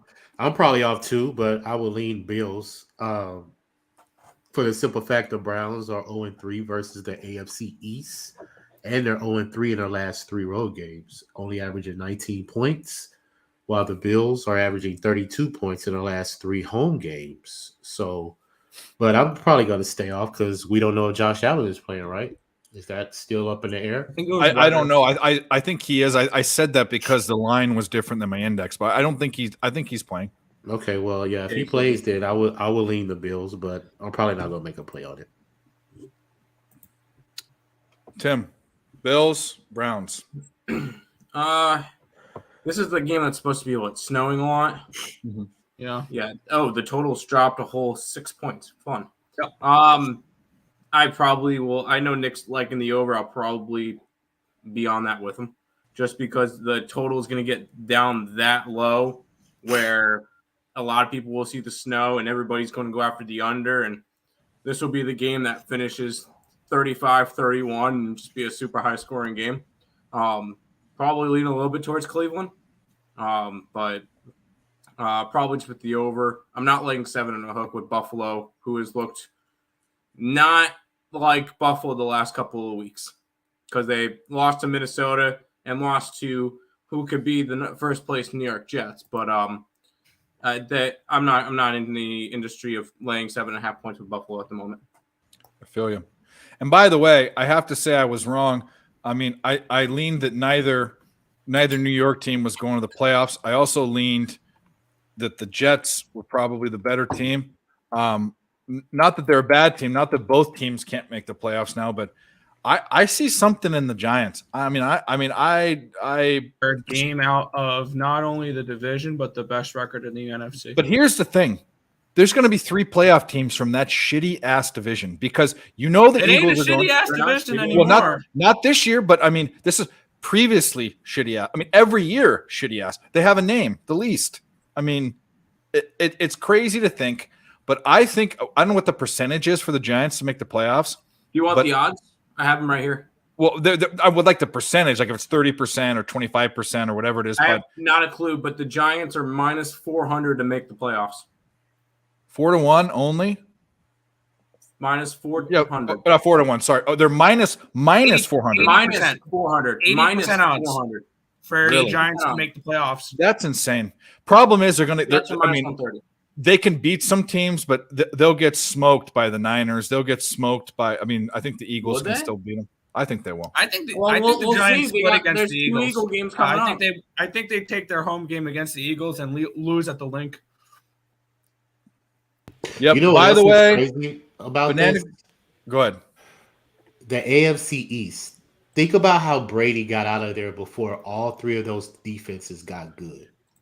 He's Steve Carroll the AFC. He got out the best moment. Yeah, he did, bro. Because if he was still there now, he wouldn't be able to compete with those defenses. He's too old. Yeah. So what a man! It's almost like he predicted it. He did what Steve Carroll did. He got out right before the Pac-10. Then put down the hammer on USC. Seriously, bro. And now look where he's at now. The second Carolina, Atlanta. Yeah. It's the biggest joke of a division. Now you know where he's going. Colin Cowherd was saying it today. I think he's coming home, baby. Come home. Come home for 1 year. Yes, come home. We need a game manager. We will be the best team in the NFL. We will be if Tom Brady comes. We will be the best team in the NFL. All we're missing is a quarterback. Wasn't that the original plan? Well, who knows what the original plan is? He doesn't have that. He doesn't have the baggage anymore, dude. He's free. He can go up there and he could fucking get all the 22-year-olds he wants. Man, by the way, he hasn't lost a game since he's gotten divorced. Well, there you go. Yeah, that's just interesting. Yeah, it was an interesting angle there. Banana Grapes. Thank you for showing up, by the way. The Central Michigan game. I'm going to plug. If you don't watch, I do YouTube videos. I've done a lot on the Mac. I was way on the under. I don't care that teams give up a lot of points or giving up 30 per game. If you don't score points, it doesn't matter if the other team gives up points. It doesn't matter. And it's 7-7. So 10-7. They just go. Excuse me. Yeah, field goal Chippewas. So they got to score 40 or 33 points for me to lose in a quarter and 4 minutes. Anything's possible. Okay. Yeah, it's Maction. But did you see the conditions on the field? No, it's shitty. Snow. Yeah. Why was it 49.5? I have no clue. But anyway, and it didn't move. It didn't move at all. I was expecting it to come down. It came down like half a point. Anyway, next game. Also an interesting game. Philadelphia versus Indianapolis. I have Philly as 3.5-point favorites. That's big lean to the Colts at 6.5. Here's the problem. The Colts have busted my balls every time actually, that's not true. I'm 1-2 this year betting them. I gave up, but here's the deal. They're playing Matt Ryan now again. Can Jeff Saturday, this weird situation, guy that's never coached, and by the way, it sucks that all of those assistant coaches were passed up for a guy that has never been a coach. Granted, he's a future Hall of Famer, one of the best centers to ever play the game. But and he also played with a Peyton Manning changed the game of the position of playing quarterback. He was the coach on the field. Jeff Saturday had to have been in that with him because he is the second most important person or the quarterback of the offense besides the quarterback is the center. And so he has a lot of knowledge, but who would have thought, and the word is from the locker room that he's in there and he's not taking shit from people and they're listening to him. So can he be the cure for the Colts? Can the Colts make the playoffs? Is this possible? No. Here we go. Ready? Jeff Saturday leads into a division title. I don't know. I don't think so. But I mean, they won a game, and that's a big lofty thing to say. But can I potentially with the Eagles maybe coming down off their pedestal a little bit? Can I get behind the Colts at 6.5? I mean, I don't know. We'll start. Go, Nick. Go. All right, I got a screen share for this one. All right. Oh, here we go. Is this porn? No, it's not. It's like a drug. They are. Yep. I'm back on it. I never left. I had the Colts. LJ's going to throw up.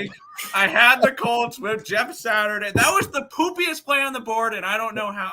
I'm assuming, who do you call it, had him as well. I'm not sure. That was the poopiest play on the board. A brand new head coach as a 6-point dog to a team that, I mean, whatever. But, yeah, I'm back on them this week. I had this game around like a 2.5.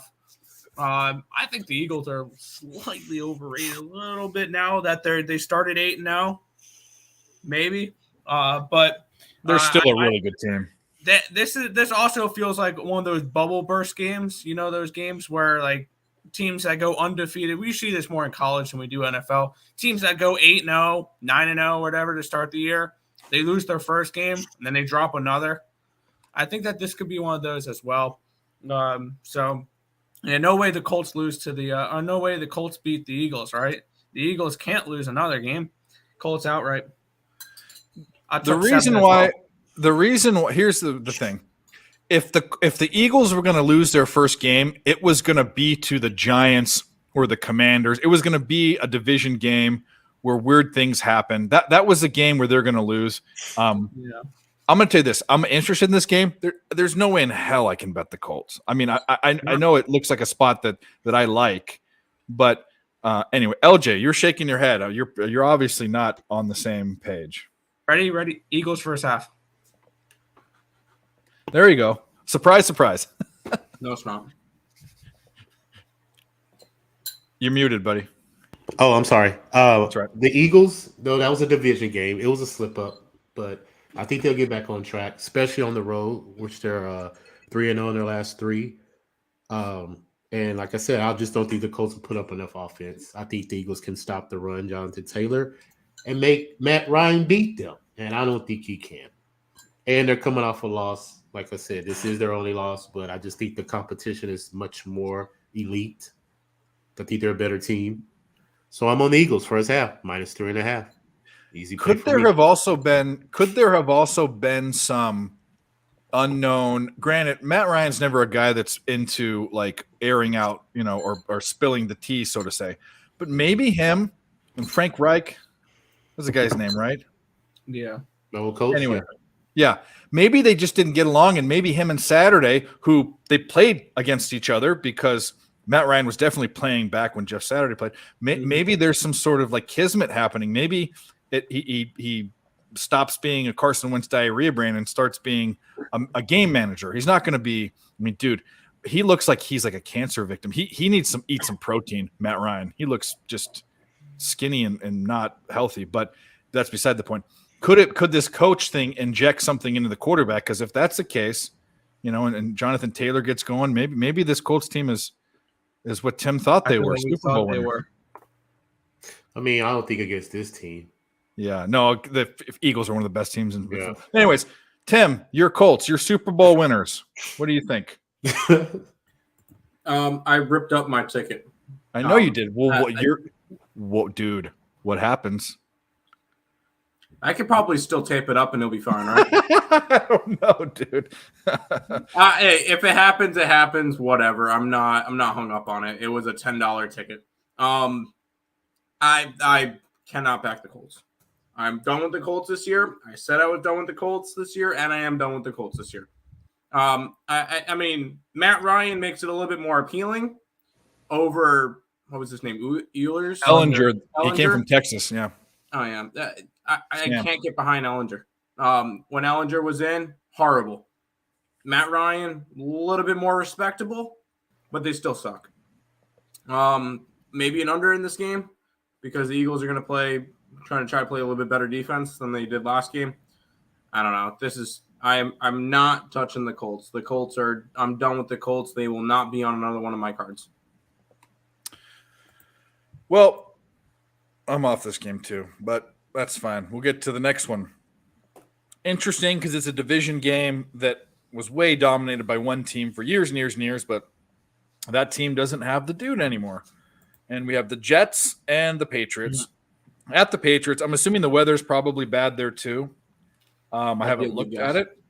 If it's bad in Buffalo, it's probably not so great in Boston, but anyway. Thing is that I have the Patriots as 4-point favorites, and it's at -3.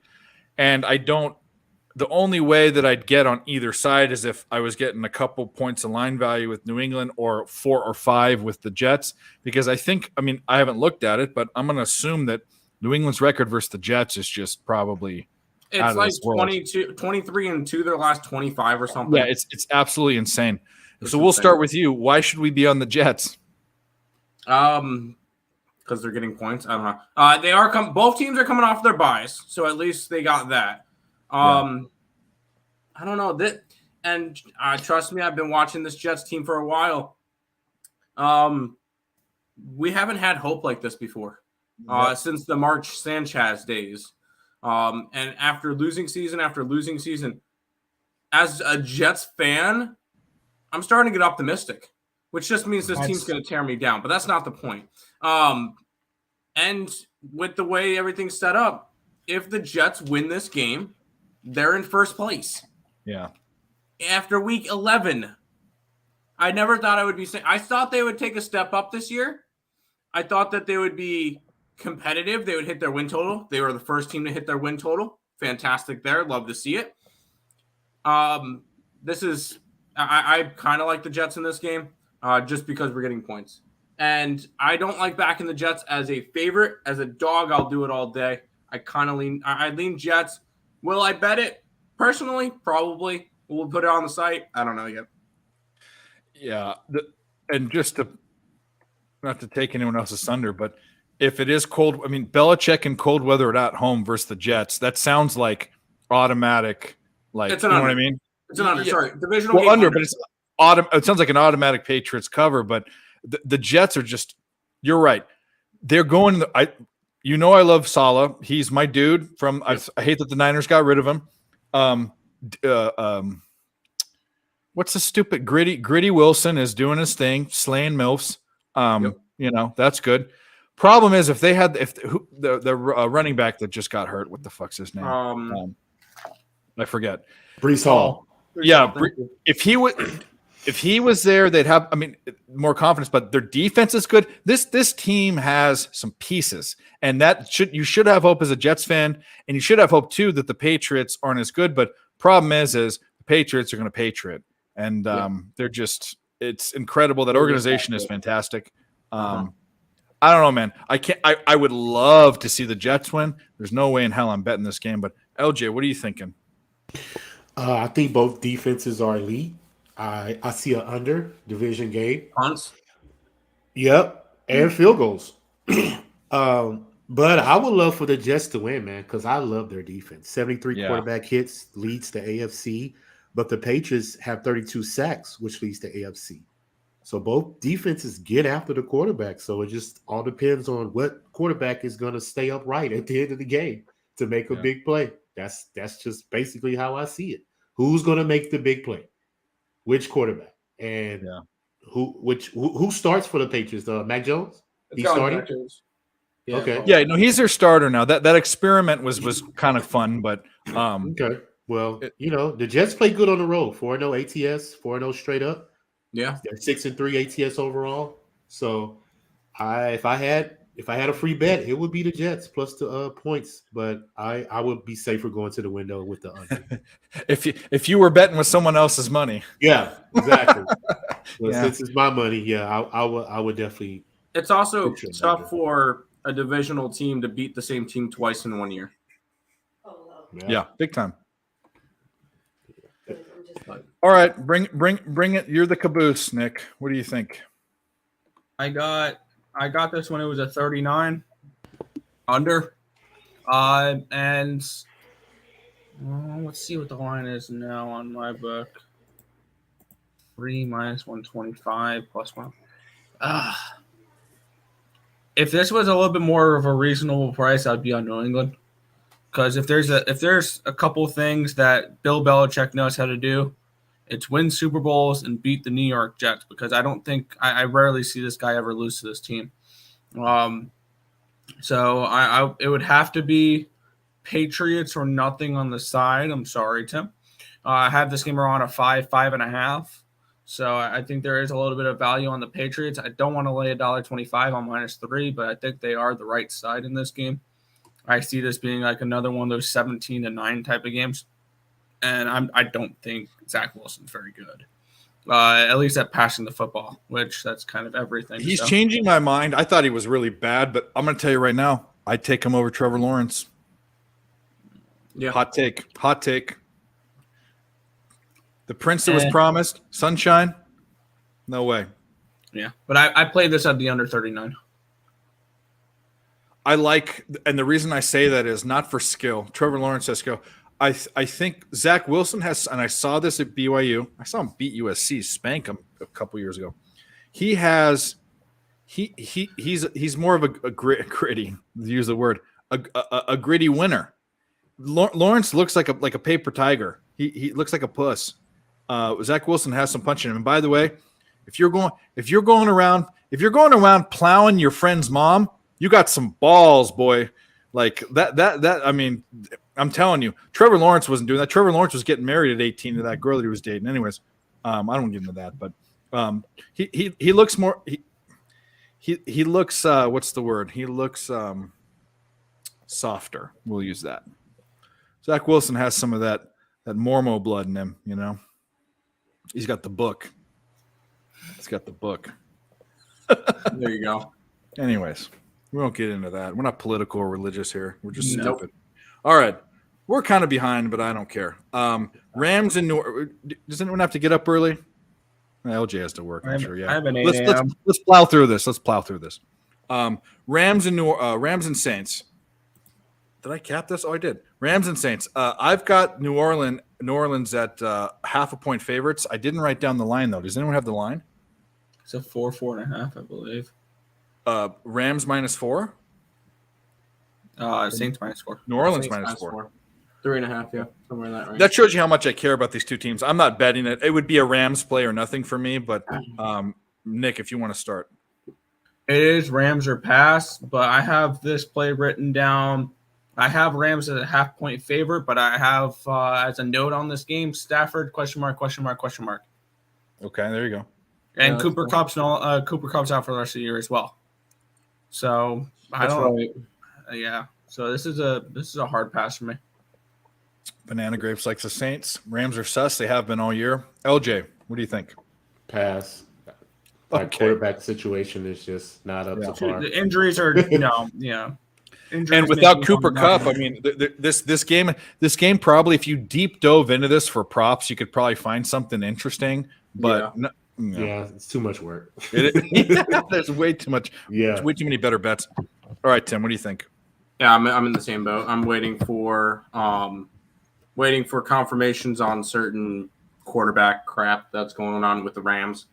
I don't want to say their run last year was a fluke, but I think their run last year was a fluke. I'll say it. Yeah, no, they shouldn't have even. I think I faded them every single game that entire postseason. As crazy as that sounds, but no, I work out for you. Lost on Arizona, lost on Tampa, covered with the Niners, and covered with the Bengals, so 2-2. But no, this Rams team is done. Start trading players away, start building your future, because the problem was you traded your entire future for that one ring. So they're going to suck for the next year or two.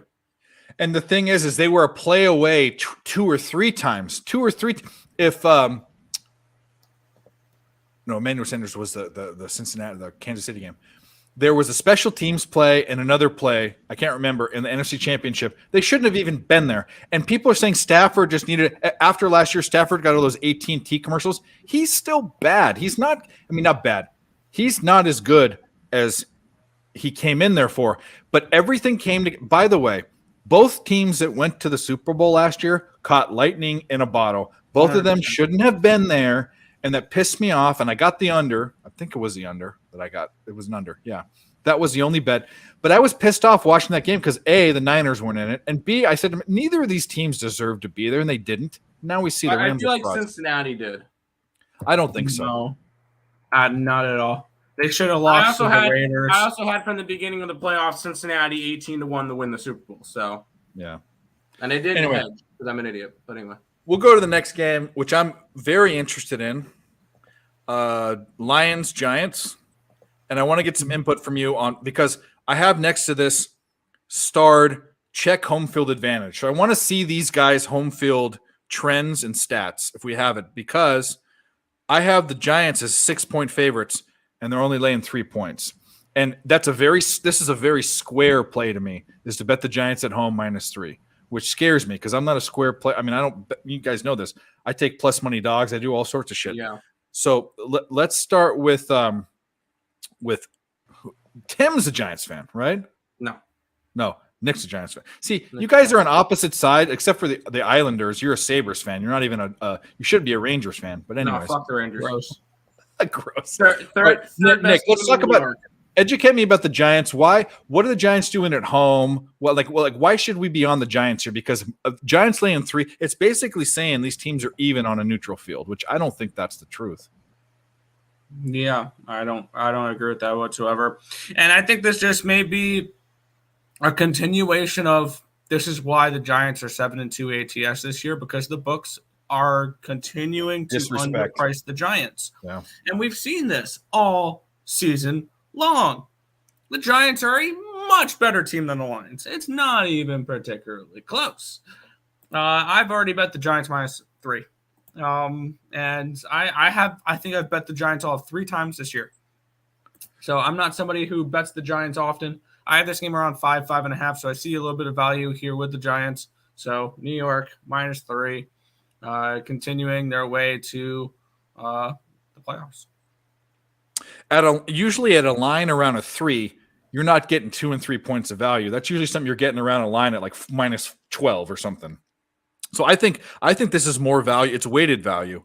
Anyway, LJ, what do you think? And by the way, let me get to this first.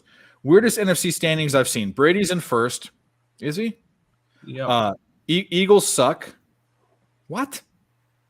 Russell Wilson not needed, which by the way, he's not. He's talking about the Seahawks. Oh, okay. There you go. Saying that That Russell is West- strange. Russell- And the Giants. Russell The only one I Wilson- don't understand is Eagles suck, because the Eagles don't suck. But LJ, what do you think? Lions, the Giants. I think this is going to be a heavy dose of a run game type of game, slow pace. I'd see an under because we know how the Giants games go under at home. Yeah. And I'm on Giants -3. I think they're the better team. They're 4-1 ATS at home, averaging 25 points in their last 3 home games. Detroit's averaging only 12 the last 3 road games. And like I said, I just think they got lucky last week versus the Bears. I really do believe that. And I think the Giants are a much better team than the Bears. So I'm on the Giants -3. Hibalau. Timmy, what do you think? Oh, by the Yeah, way, no. one thing I wanted to throw at that game is I think I saw a stat the Giants are on a 15-1-1 to the under streak Yep. right now. Yeah. So Yep. I think the Detroit Lions team total under is a great look as well. Which is the exact opposite of what we were doing in the beginning of the season. So the ebbs and flows of the season, it's kind of Got to crazy. adjust. Got to adjust. Well, they still have a complete ass defense, so that didn't change. Yeah. But anyways, Libelau, what do you think? I think this is. I don't know. I feel like this could be a poopy play to go Detroit +3. Yeah, very poopy. Very poopy play. Am I doing it? No. Probably lean towards the under. I think this Giants team is legit. I think they finally. I'm not saying that Danny Dimes is a good quarterback. They finally have a healthy Saquon Barkley. That is the only thing And a that's good keeping them coach. in games. Is that they have a good running game now. And their 2 losses was against Seattle, respectable, and Dallas, respectable. Detroit's awful. They finally got their first road win in 2 years since Dan Campbell took over or whatever. Yeah. Mm-hmm. No, this is not a Detroit team. Sorry, Lenny, that I want to go after in this one. It would be a lean towards the Giants. Did not bet it. Yeah. Leonard. Also, one thing I need to point out with the Giants here, it's amazing what happens when your head coach is not Pat Shurmur, Ben McAdoo, or Joe Judge. Yeah, there you Right. go. They got the dude. This They guy's, got the right head coach. by the way, that's why I think the Bills, we're seeing Josh Allen do things that he's never done or he was doing when he was a rookie. It's because the dude's not there anymore. Mm-hmm. Dable's not there. And you've got the only reason why Ken Dorsey, I mean, God bless him, Miami, he played for the Niners. The only reason why he got any fame this year is for that stupid little girly temper tantrum where he threw that clipboard. Remember that versus Miami? Yeah, that girly little weird thing. Anyways, by the way, talking about Lenny, you guys have to help me get him. Okay, you have to help me get him because he's going to do it. He's on to me now, but Here's how you do it. Ready? I already know. I'm not going to tell you how I'm going to do it, but I have a way. And you'll know. You'll see when it comes up. You'll see, but he won't. But I'm going to get him. Nick's typing something in private chat. Are you? Okay. He's got it. Anyway, by the way, Amanda Hug and Kiss, that was old Simpsons. That was one of the first 5 seasons or something. That was when I was a kid. But the Lou Sassel one was one that I knew he'd get. I should have saved that one, but I have a bunch more. I put it in the private chat. Exactly what I'm going to do. I've got 4 or 5 already that he won't even. Make sure they're all subscribed to Earl Sports Bets. Yep. And not only that, I'm going to put it. No, I'm not going to put caps on it. I'm going to make it so that he has to read it and be like, "What is this?" And he's not watching. He's at his daughter's choir or something tonight, but that's what he said at least. But anyway, at least he lies to me when he doesn't come on the show. Unlike some people, which shouldn't be honest to me. They should say anyway. We're not going to go there. We'll go to the next game. We're a little bit more than halfway through. Carolina, Baltimore. I'm up. F this game. I have Baltimore as 11-point favorites. It's at 11 points. Carolina, by the way, if you would have said that Carolina, the quarterback in Carolina wasn't Sam Darnold or Baker Mayfield, I would have said, did they both get hurt? Not do they both suck? Darnold's hurt, right? He is hurt, or he was hurt. But Baker sucks, and I've said I've said that for years, and I said it this year. But I'm off this game. Does anyone even care about this game? You guys have a play in this game? Negative. Maybe an under, but that's just because it's a 13-point spread. Yeah, Baltimore's going to win this game. It's a 13 now, not 11. I see 13 on covers. So okay, so granted, it's gone up because Baltimore money came in. All this probably not square money, but I'm not betting that game. Screw that. We'll switch. Go on. Washington versus Houston. Washington's a 1.9, basically a 2-point favorite. That means Houston's getting 1.5 points of line value. I think the Houston train of covering has sailed. Heineke looks like a dude, or at least a capable dude. What do you think, Tim? We'll start with you. I mean, Washington's for the division. No, really? No, I'm kidding. But I think they are a possible fringe playoff team. The Redskins? Yeah. So all the teams they're 5-5 right now. So all the teams in the NFC East are going to go to the playoffs. It could be a possibility. No. I'm not. I mean, look at the divisions. Look at the divisions in the NFC. You got an NFC West that is dog shit. An NFC South that's even bigger dog shit. You get one good team out of the North. Right now, I believe, if the playoffs were to start today, the Commies are an 8 seed. So they are on the outside looking in, and it's only because the Niners have played one less game than them. So there's 7 teams that get in. So in the NFC, I just wrote them down real quick. Vikings in, Niners in, Eagles in, Cowboys in, Bucks in, Giants in. So they'd have to be the 7th. They'd have to be like the last team. Yeah. Right now, the standings are Eagles, Vikings, Seahawks, Bucks, Giants, Cowboys, Niners. Oh, Seahawks. They would have to switch out with either the Seahawks or the Niners. Yeah, I don't think that happens. It's not out of possibility because they're 5-5. I would bet. I would lay 2-1. I would lay minus 200. I'm not odds saying and I'm say- betting them to make the Yeah. playoffs, but I think that they're a fringe playoff team.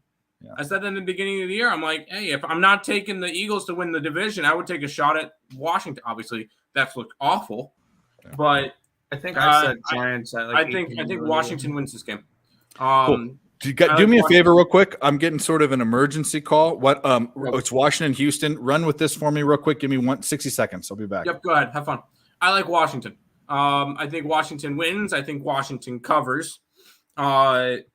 This Commanders team has looked a lot better since Henneke took over for Wentz.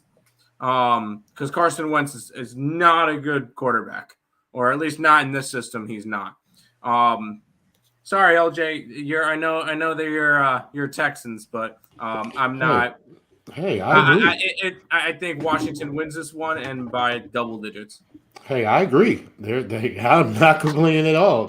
Texans is 0-2 versus the NFC. And like I said, they're just bad in the second half. They can't convert. They make poor decisions, and the Commanders are playing well. And the Commanders are 2-0 ATS as a favorite. So every time they've been a favorite, they've won. So, hey, I don't see it changing in this game. So, hey, I'm right there with you, man. Commanders. So this game smells really bad.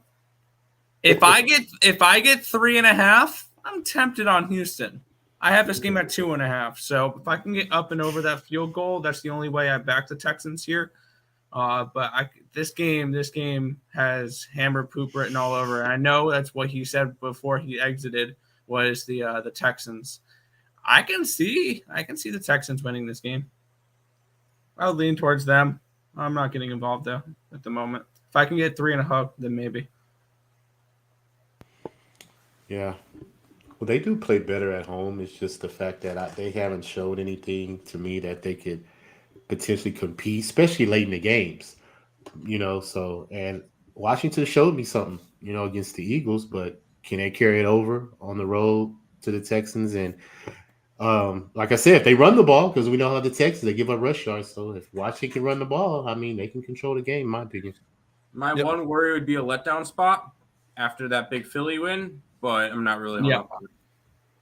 I'm back. They're a better spot. I would. This game is semi interesting to me, but there are so many better plays. I think that I'm not going to worry about a letdown spot or Houston at home or Houston being bad. I'm not going to try to find an angle in this game. I'm just going to let it lie. Fair. Anyways, next game, another game that I have zero. Well, I have zero read on one team, and the other team just sucks. The Raiders and the Broncos, two teams that people loved at the beginning of the season. I don't know why. I like the Raiders to begin the season. I will say that was. I thought these two teams were going to finish exactly where they are. Me too. I thought they'd be shit, both of them. But anyways, Denver, I have it as 2.5 point favorites. Look where the line's at. It's at 2.5. Let's start with Tim. What do you think? I'm not even looking at this game twice. Under. It's a divisional game. Under. These two teams suck offensively. I want nothing to do with the side because both these two teams suck. If you would have told me in the beginning, because everybody was all in the beginning of the year, the AFC West is going to be the best division in football. Yeah, you got a 2-7 and a 3-6 in there. Have fun. No, I don't really like this game at all. This one's a complete stay away from me. LJ. Yeah, completely agree. Both these teams suck. Denver's 0-3. ATS as a favorite. The Raiders 1-2 in the division. Denver's 0-2 in the division. So yeah, these teams suck. So under, if you have to bet this game, take the under. But I wouldn't recommend anybody betting this game. Yeah. Oh, and I know a lot of people in the beginning of the season said, there could be 4 teams from this AFC West to make the playoffs. How about right now, out of all the East, South, Northwest, There is 7 out of 8 East teams in playoff positions at the moment. Every single AFC team is in a playoff spot right now. Miami's number 2, Jets number 5, Buffalo number 6, New England number 7. Every single AFC team, East team is in a playoff spot. Yeah. The West sucks. No, I think Except Kansas City. Except Kansas City, correct. you're right. I think I would say this, not based on records. When you okay, let me say 2 teams. You tell me who's the better team. Okay. We're not Kansas City. Niners, Chargers. The Niners. Okay. Niners, Raiders. The Niners. Niners, Broncos. Niners. Seahawks, Broncos. Seahawks. Seahawks, Chargers. Chargers. I disagree at That this one's point close. in time. That Yeah, one's it's really close. Close. So Chargers. what was the last one? Basically, what I'm saying is not based on records. I think the AFC. We thought the NFC West is fallen off and they're bad. I think the AFC West is probably, besides the AFC South, those are the 2 worst teams. Take the Chiefs out of it. I think the Chargers are overrated. The Broncos are horrible, and the Raiders are horrible. That's what I think. Just my opinion. No, I agree. Yeah, and and the Seahawks get a little bit of a pass because they were supposed to be the one of the worst teams in the NFC. But Everyone was saying they're going to get the number 1 overall pick. yeah, I didn't. I said team total. Thank you, Geno win Smith total and Pete over. Carroll. I said in the preview shows, I'm like, man, looking at this division for the NFC West, I'm like, I kind of like Arizona, and who wouldn't be surprised if Seattle did something because they still have Pete Carroll.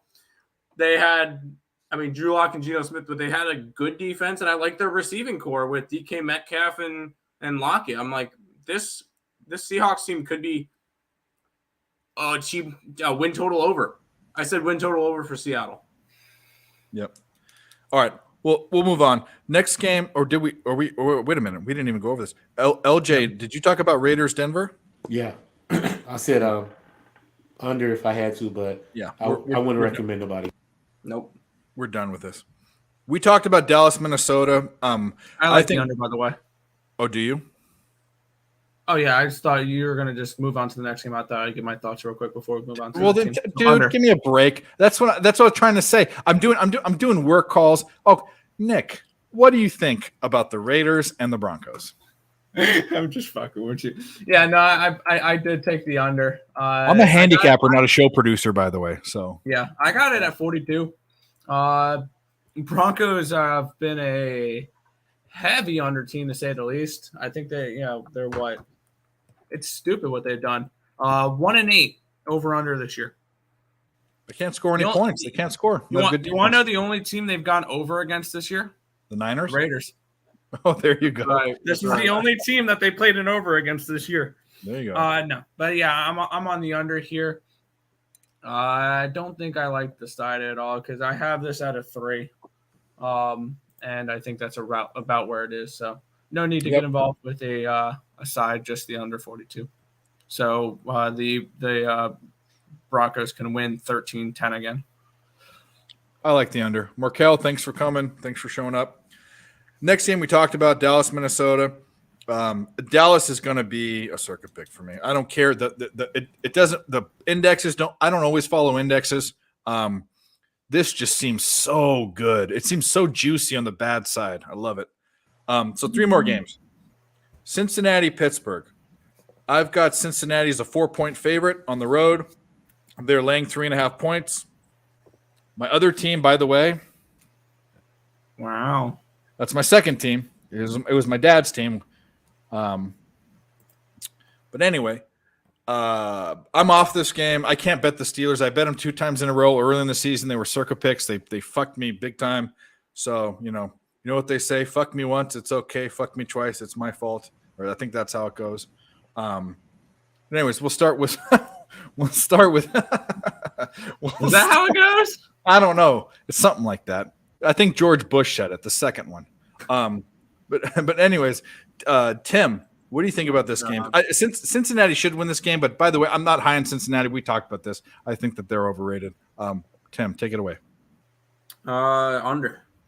It's a divisional game.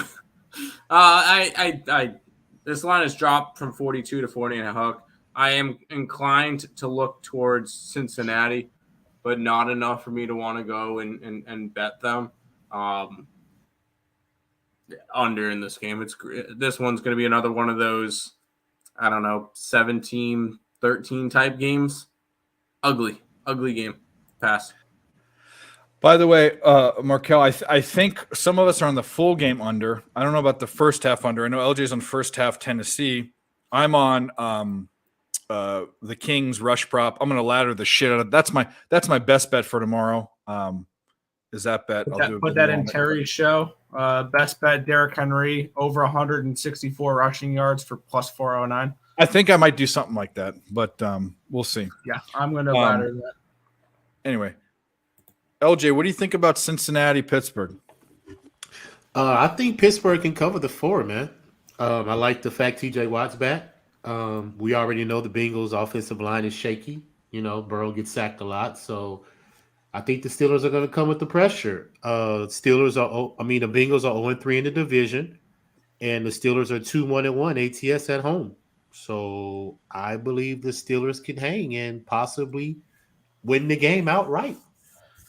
And not that it not that one player on defense matters, but Watt's back. I think it does matter. Yeah, it does. I mean, it does matter, but Absolutely. it's not like he's the quarterback. I mean, the thing is he's the best player on the team. He's a game wrecker. Yeah. He's an Aaron Donald. He's a game wrecker. He can determine field position easily. Yeah, with this game because like they said, I see what you're saying. Yeah, it's an under 2 because it's a divisional game. So and Jamar Chase isn't there, so Burrow's limited at the opportunities he has to throw because I think the Steelers are shut down Mixon. I think they shut down the run game, make Burrow one-dimensional, attack the offensive line, and he's probably going to be on the ground a lot. Yeah, so. If the game plan is to blitz TJ, CJ. What's his name? One of those J's. TJ Watt. Yeah, one of those freaking J's. If they decide to blitz him, well, we know how bad the Bengals O-line is. That's for fucking sure. Anyway, Nick. Under. I got a good line on it too. I got under 42.5. I placed this bet about midnight on Monday. Where's it at now? When I went through and bet all my unders for the week, this was one of them. It's a divisional game. 40.5 now. 2 points. It's pretty good. It's a 40.5 now. Well, I got 42.5 covers. I got bet stamps telling me 3.6% CLV, and it's green. That's all that matters. I absolutely love it. Yeah, I like the under 42.5 in this game. You can get a 41 at WinBet and Bet Rivers. Bet River both. I would go as low as 40.5, maybe 40. It's 41 at Unibet. Actually, wait a minute. It's 41 on Bet Online. It's 41 everywhere except for FanDuel, which is 40.5. Yeah, Bet MGM, DraftKings, Caesars, all of it. Yeah, it's 41 on the official sports book of Earl Sports Bets, DraftKings Sportsbook. Caesars? No, that's Game Time Decision. Oh, there's different ones. You know what annoys the shit out of me? Maybe we don't do that. I don't want to make enemies. There's one offshore book, that whores themselves out to every small little 500 follower capper on Twitter. I think I know what book. You know exactly who it is. It's five letters put together, and maybe you don't. Oh, different book then. No, Bet US. Oh nope, I was not thinking that one. I was thinking MyBookie. MyBookie's they were the first to do it, and the thing is that like, I don't know. I don't want to get into that, but that and they do it through a affiliate. They don't even do it themselves. They have like a marketing affiliate that does it. Anyway, I'm a lone wolf. I always will be. I even technically, even if I will never do that. I don't think I'll ever. Even the big guys. That's not my deal. I don't want to celebrate any. I mean, if they came up to you and said, "We'll give you a couple $1,000s a month to promote us," you wouldn't do it? Of course I would, but who's doing that to me? Give me a break. I mean, yeah. I might get there someday. Well, we all know where this is. By the way, whatever. We're not going there. Let's get on to the picks. We got 2 more games. Kansas City and the Chargers. I have Kansas City as 5.5 point favorites. Chargers are getting 6.5. This game scares me. I mean, I really want to bet the Chargers. Really, really do. Not because I think the Chargers are good. It just seems like a divisional game where KC's going to kind of lay down a little bit. They're going to win the game, or Chargers are going to backdoor cover. This is backdoor cover all over it to me. Coming through the back door. That's what she said. Yeah, exactly. But Kim Kardashian, this thing. Yeah. But Nick, we'll start with you. What do you think? I mean, I think I'm off this game. I like 4 or 5 other games, but I might get on this game. I'm gonna dive into a little bit more, but it just seems tricky. I mean, I'd love it at 7. I'd love it at 7 because I can get a push potentially. Yep. I have a feeling I know how this game's gonna go. And I mean, I took the Chargers. I got +7 at -120. So I got the full touchdown with them. I got half a unit at +250. It's now down to a +210, and the under 49.5. This You bet the money line. Yeah, whenever I bet a dog, reasonably speaking. Now, if I'm taking like Maryland +27.5 against Ohio State, I'm not sprinkling that money line. But within like 3 touchdowns, if it's a 20-point dog, 21-point dog, I think that's about as far as I'll go. I sprinkle the money line on every dog. You'll never see that in the NFL, but you're talking about college probably. I'm talking college as well. Yeah. So yeah, if I'm on a dog, I believe the way I do it, if it's within 10 points, I will put half a unit on the money line. And if it's from that 10 to 21 range, I'll put a quarter unit on the money line, like something along those lines. Nothing crazy.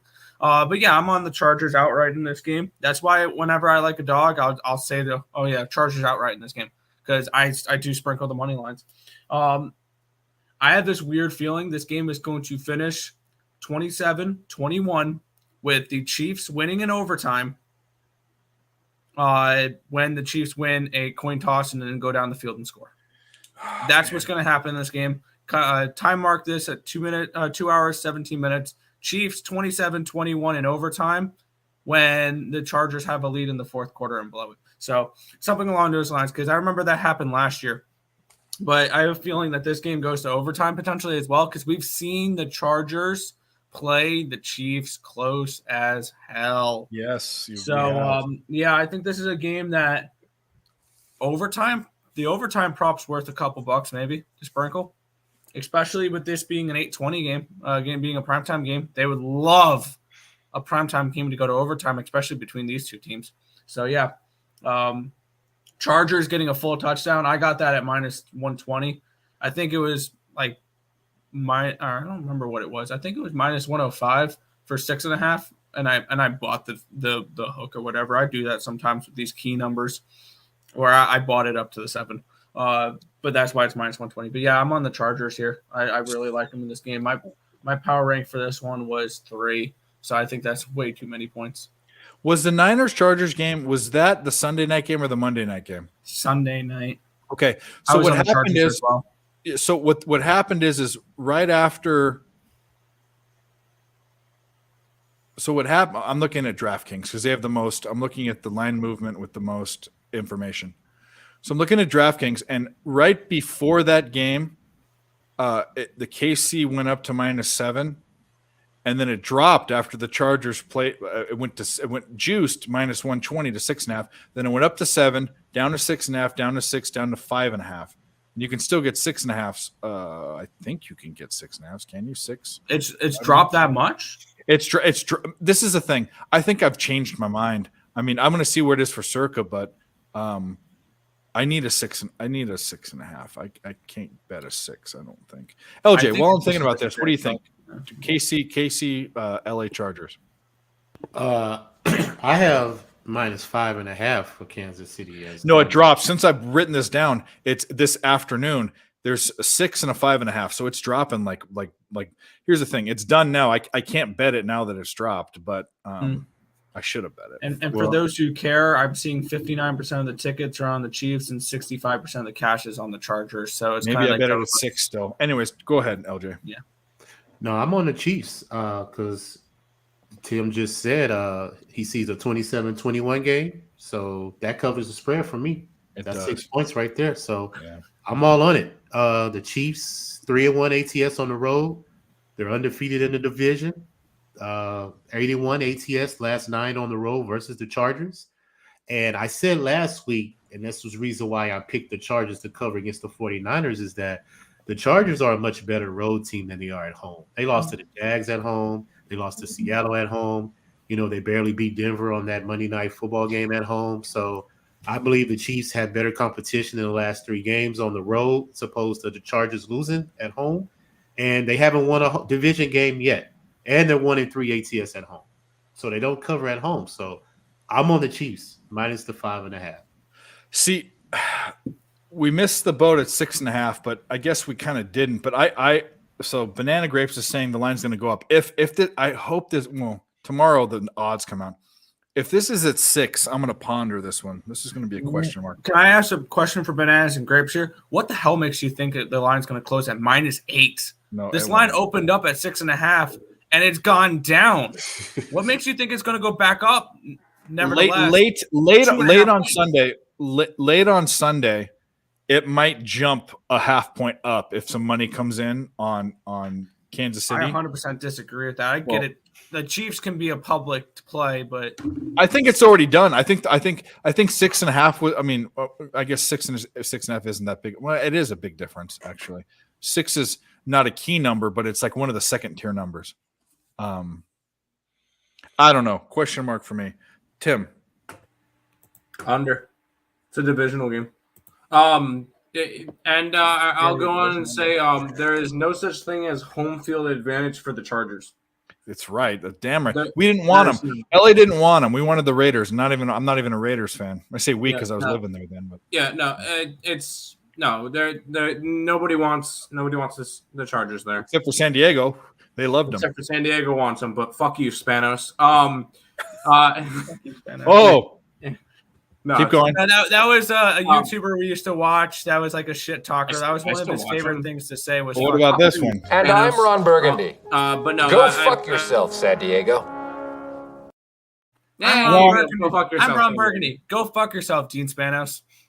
But anyway, by the way, San Diego, great place, love it. When I go to California, I'm right across the county border. But you guys lost because that guy's a fuckhead. Go ahead. Anyways, I like the under because it's a divisional game, but I'm not interested in the side. But it's down to 5.5, which is really weird. But okay. This is a terrifying divisional under, though. I will say that. And this is also this checks a couple more boxes here. Quick, 2 more points on this game. Yeah, go ahead. Move on. Prime time, divisional home dog. It's so difficult for me to lay that many points against a division, especially one the caliber of the Los Angeles Chargers. I get it. The Chiefs are awesome. They don't cover these big spreads on primetime games, though, if we ever notice them, because the Chiefs are such a public team. That's what I'm thinking too, buddy. I think the Chargers win this game outright, potentially. Here's my thing. So the first game of this last quarter was last week, or the last quarter was last week, right? I'm sorry, what happened? In the circuit contest, the first game of the quarter was last Sunday, right? Because I looked at the standings. That's phenomenal. That's what. Okay, so are you able to look that up? One of you guys look. Okay, I looked at my quarter standings. It didn't say what quarter it was, and it said 4. I went 4-1. One of you pull up the app and take a look. I don't have the app. Okay. Yep, it started last week. Okay, so here's what that's what I'm talking about. This I win some money. So here's what we need to do. We need to start thinking outside the box. Yes, there we are. We're tied for 124th, Tim. Same with me. This could be our quarter. This could be our quarter. And fuck you, Josh Allen, you fucking motherfucker. I would have had 5 points. Browns. Fuck you, Browns. Yeah. Fuck the Browns and fuck Josh Allen. Listen. We need to think outside the box. So listen to this shitty ass circa 5. Horrible. Buffalo laying 7.5. Indianapolis getting 6.5. New York Giants -3. Total square play. Dallas on the road as a road dog versus Minnesota. And then the next game we're going to talk about, the second week in a row, I'm betting against my team, the Arizona Cardinals. I love it. 8.5. This is what I'm talking about. This is some Yeah. This Friday show is going to be fucking amazing. I'm telling you. That's what this is going to be about. So we're getting to this game. San Francisco, my team. Why I only have them as a 2-point favorite. I don't even know why. The two of the indexes disrespected them. Do they win this game? They win this game. By the way, what was that? this game's in Mexico. Okay, well then, there. I didn't even Mexico City, obviously. It's at the Estadio Azteca in Mexico City. Okay, so let me add this. So I have them as 4.65 favorites. I'm still getting 4 points of value at 8.5. Right? Is it 8.5 right now? It's 8.5. Gone down. 3.5. What's the scenario with Kyler Murray? I'm not sure. Does it matter? Diarrhea brain junior? Diarrhea brain junior? Carson Wentz, diarrhea brain. Diarrhea brain number 2, mini-me. Kyler Murray. We'll start with LJ because he's in the middle. Tell me why I should take San Francisco -8. You should. Okay, there you go. I think the Cardinals can keep it close, man. They have a good history versus the 49ers. But I do agree with the uncertainty of the quarterback. I would prefer Kyler Murray to be in there, to be honest with you. People in Arizona like Colt. I saw this on a poll. They like Colt McCoy. Like there's a big pull. There's a big push for him. It's not a big drop. Yeah. With how Kyler Murray's been playing this year. But like I said, it's close. This is a divisional game. And I would lean towards the Cardinals to cover. What's the line? 8.5. 8? Yeah. I would lean them. Oh, it is 8.5 and at FanDuel. You're right. Yeah, I will lean the Cardinals to cover the points just because of the history with the 49ers. I don't care if it's at 8 or 8.5 tomorrow. It's a circa play. It has. Man, I don't know if y'all see this, but Steph Curry is clowning right now, bro. I've been paying attention to a million things, but no, I haven't seen that game at all. What's 22. He's 8 of 9, 3 for 3 from the 3-point line. I'm still waiting for. They're losing the still. beatdown. They're down by 3. They're gonna win this game. Yeah. Yes, they are. Golden State's going to win. Oh yeah, because Golden State will end up outscoring Phoenix by like 15 in the third quarter. Problem is, I'm going to say this. I said even though Klay Thompson, this was a get back game for him. Oh, Kevon Looney he came up with 10 points. Oh, Steph with another 3. There you go. But Klay Thompson's only got 5 points. I mean, you know what? I think we've seen the best of Klay Thompson. I think he's probably going to come out in the second half. Yeah, put up some buckets, but yeah, the Suns are going at him though. They're going, bucket for bucket. But yeah, it's a good game. By the way, Texas up 66-49. I was about to mention that too. Texas is blowing out Gonzaga. Did the Chippewas? Did Michigan? It's a minute 52 seconds left. The Broncos just kicked a field goal. It's 12-10 Western Michigan. Holy fuck! I am the MAC under champion every week as a MAC under. Can I say hold my beer on that one right there? I'm sitting on the Broncos money line plus 320 at the moment. So I'm hoping they can make a couple stops here and we can end this game. That was one of Terrell's play, right? That was my dog of the day. That was my dog of the day. It was. Well, I would have went 3-0 if the fucking Blackhawks would have won. The Blackhawks were my best bet. Yeah. Oh, they were your best bet. No. Well, my best bet was LaMelo Anthony to suck, but he didn't suck, but he still hit it. Anyways, who's left on this? Oh, we only went to LJ. Tim, why are we betting the Cardinals? Because 8.5 points is too many.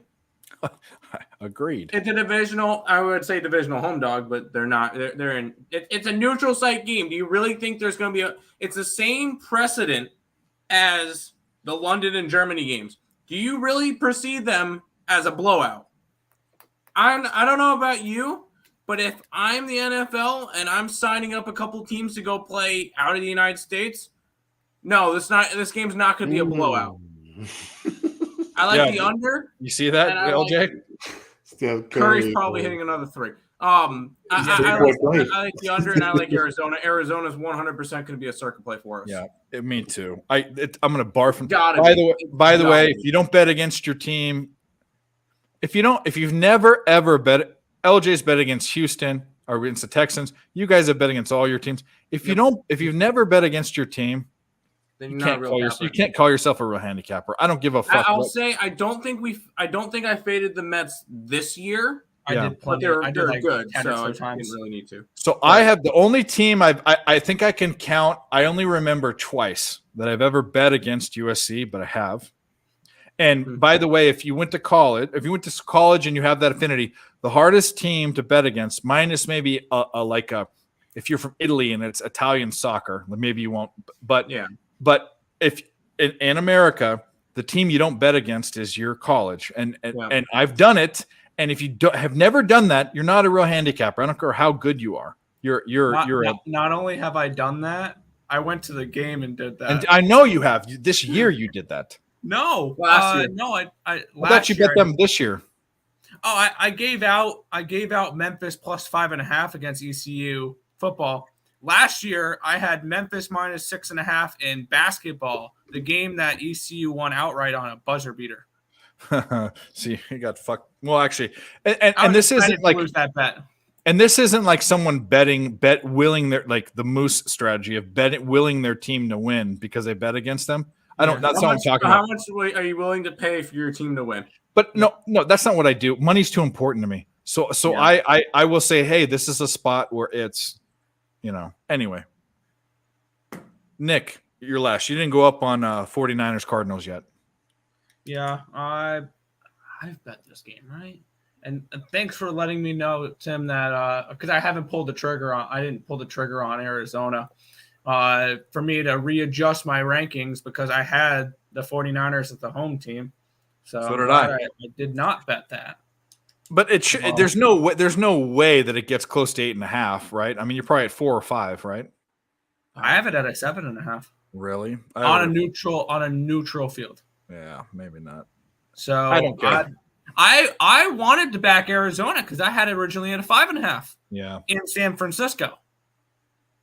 So I mean, you can call it a road. I mean, you can call it a home game kind of for San Fran because I know in Mexico there's going to be a lot of San Fran fans. Right? Well, there's going to be more. Well, I don't know. Well, Arizona. No, there's a big Latino population in Arizona, just as much as not just as much. I didn't know. That's why I was asking. Yeah. Arizona, New Mexico, Southern California, West Texas. There's a bunch of. It's very, very heavily Latino. Fair.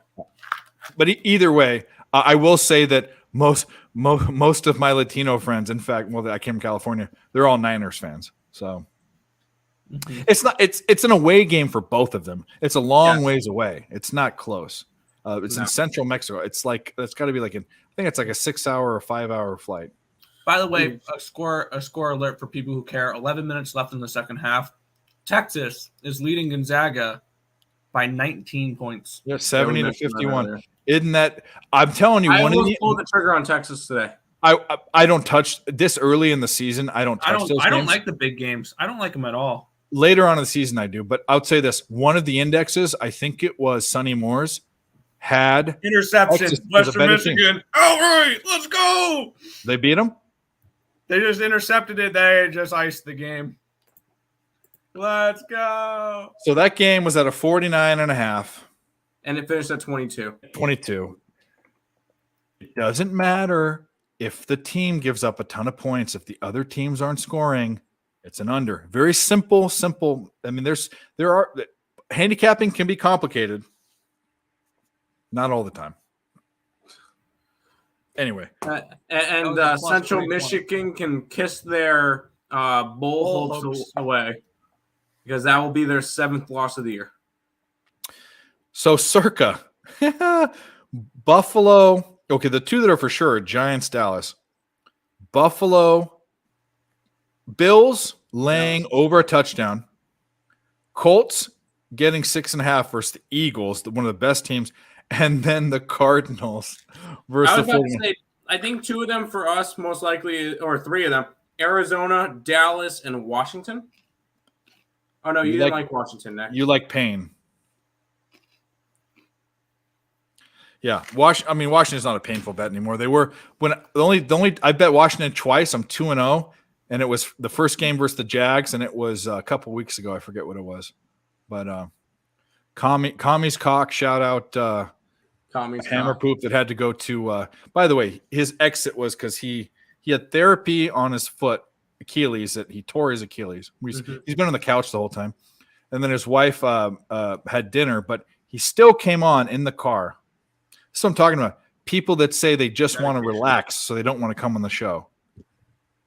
That's all I got. I have a guy that has a torn Achilles that's driving in his car. His other car was drunk driver accident, torn Achilles, wife dinner, still comes on. Good. That's a friend. Instead of, hey, I want to relax on a Wednesday night. We appreciate you, Hammer Poop. Yeah. LJ, Burrito Bowl? No. It's called Mexican cornbread. Does it have like big chunks of corn in it, like whole chunks of corn, or not? Yeah, it has. This is what I do. It's ground turkey, and then I put mix it with tomato sauce, and then I put cheese on top, and then I put cornbread on top, and then I put it in the oven and bake it. Do you put sugar in your cornbread? No, I put sugar in my cornbread. I mean, I'm not opposed to it. I like sweet cornbread. Yeah. Yeah. Oh man, my mouth is watering. I haven't eaten. It's gonna be DoorDash, and here the thing is my options suck right now because I live in a podunk fucking place. Anyway, we're done. We did it all. It's 2.5 hours. It's a little more than I wanted to, but any other props, any other bets? I have not capped college basketball. That's now. I have nothing in the NBA for tomorrow. If I'll start with Tim. Anything we haven't gone over in other sports, you can shout out or not, or we can just go. Whatever you want to do. I have one play tomorrow in the NBA, and that's the Portland Trailblazers. Money line, I do not trust the Brooklyn Nets. And as much as I would love to bet the Sacramento Kings, I am not laying 7 points with them. That is not a thing that's going to happen. Who are they playing tomorrow? Spurs. Oh, Spurs. That's one of the only teams at home, right? They're at home. Yeah. That feels like I was super high on the Kings coming into this year. Like a hammer poop. I was super high on the Kings and the Pacers to make a play-in or like barely get into a playoff spot, and the Kings have been nothing but money for me. So I do appreciate you guys, you Kings, and the Pacers has been good to me this year as well. But I'm gonna text Chris about that. I guarantee you he's on the Kings laying all those points. I bet you anything. The only way I bet that is if he says he'll bet it with me. Yeah, I'll see it. He's uncanny. I mean, I know he's in a group of Fade Sports, but he has this weird fucking sense about things that don't make sense. I mean, that means his wires are crossed in his brain. He's messed up. But that's why this Friday thing is going to be so good. I'm telling you, it's going to be, it's going to be fun. LJ, what else? I'll wait for you to cheer for Nick. What else you got? Anything else? We went over hockey and NFL. You got any? Oh, actually, Tim's the Russian roulette and video game guy. But oh no, the major's over. Which Furia? Phenomenal. Up until the grand finals, and the grand finals are boring. But is there a Grand Dragon Wizard like in the KKK where a guy comes out in a robe and it's like, oh, I'm the winner? No. Oh, okay. No, it was a phenomenal scene to watch. The Brazilian fans were phenomenal. The entire event was great up until the grand finals, and it was boring. Brazilians. I've had one of my best friends growing up.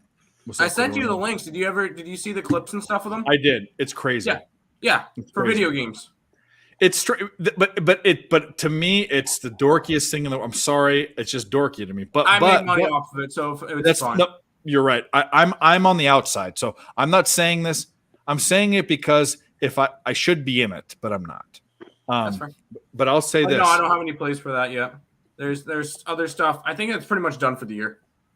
Is there anything else this year? There might be. Brazilian women. That's what I'm talking about.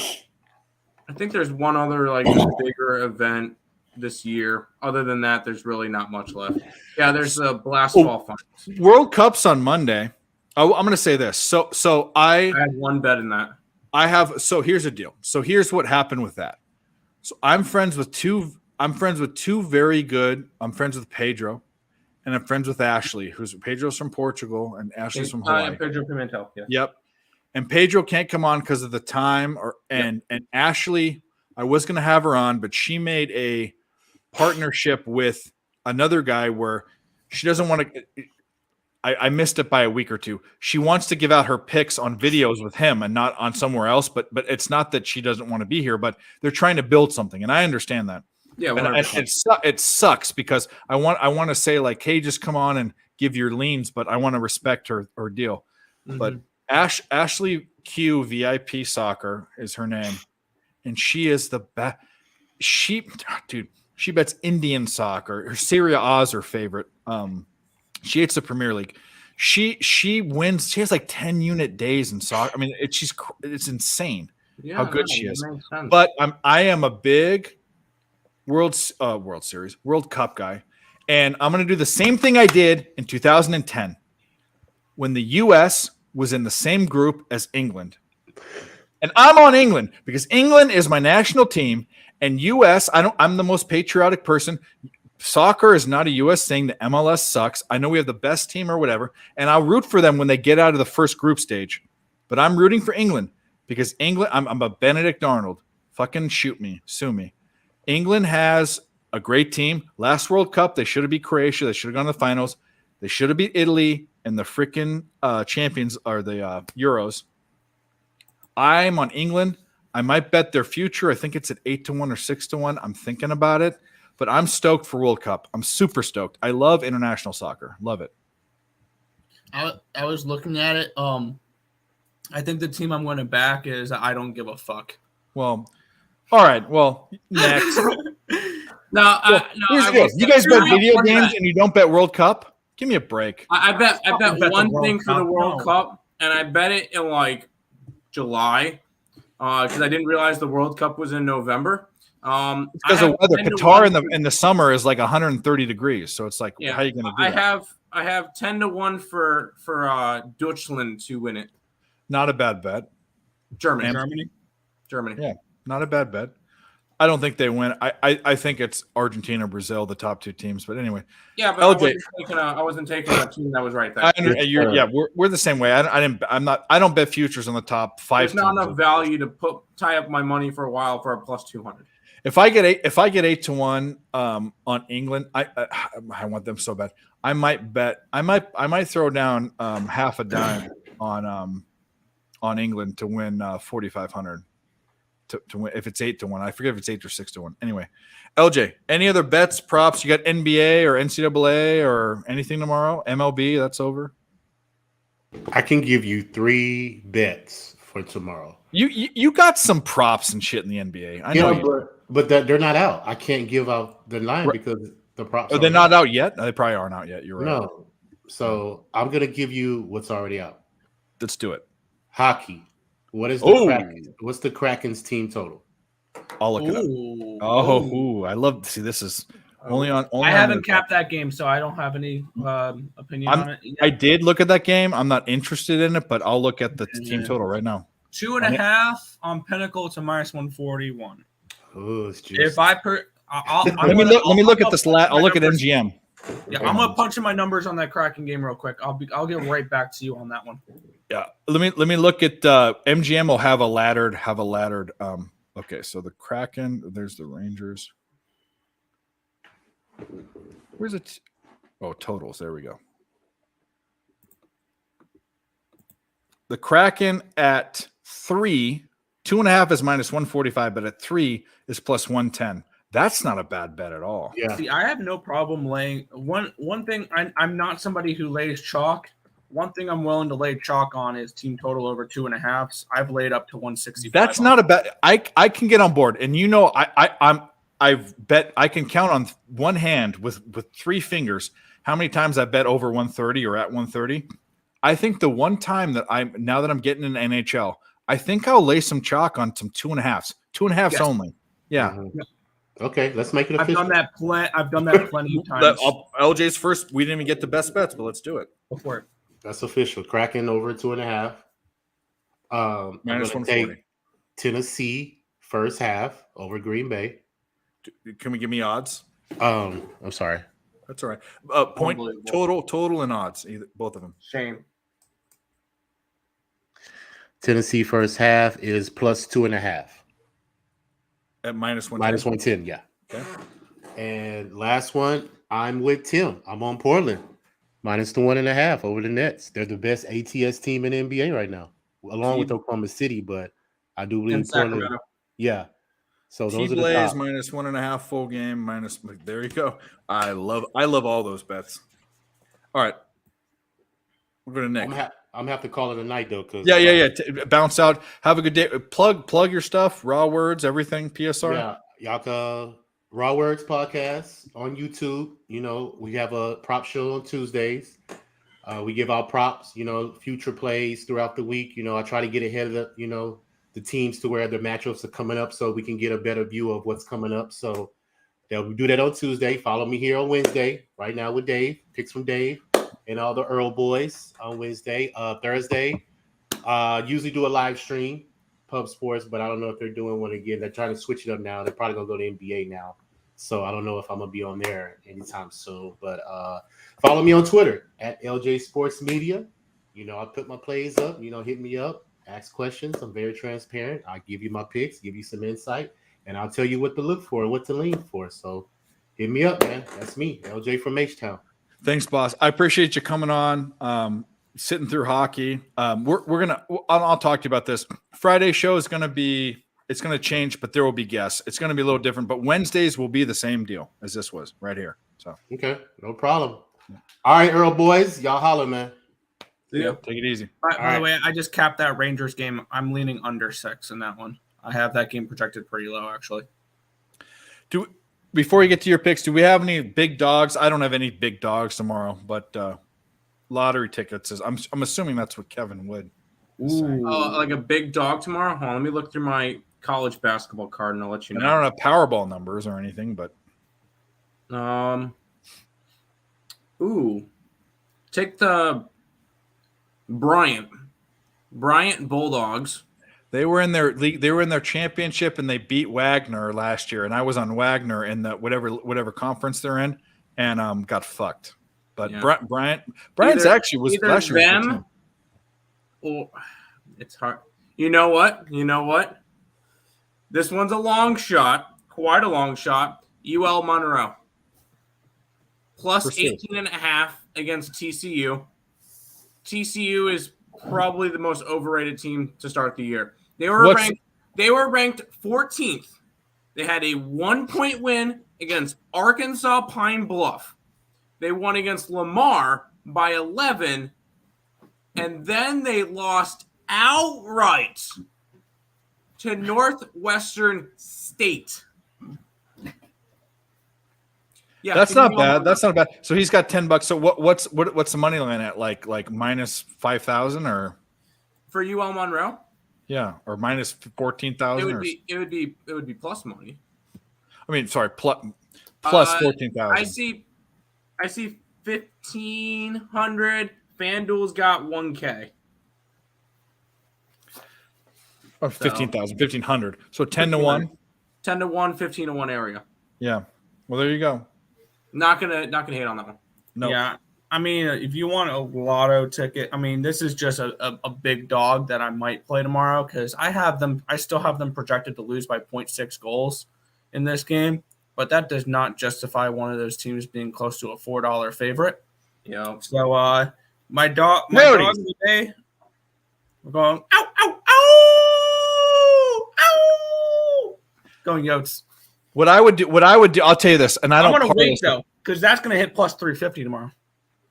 Okay, so I'm betting half a unit on that already. I'm not betting fuck it. Maybe I'll bet a whole unit, but we'll see. Because I like their goalie. What I would do with $10 has to be confirmed for this play to happen. Yep.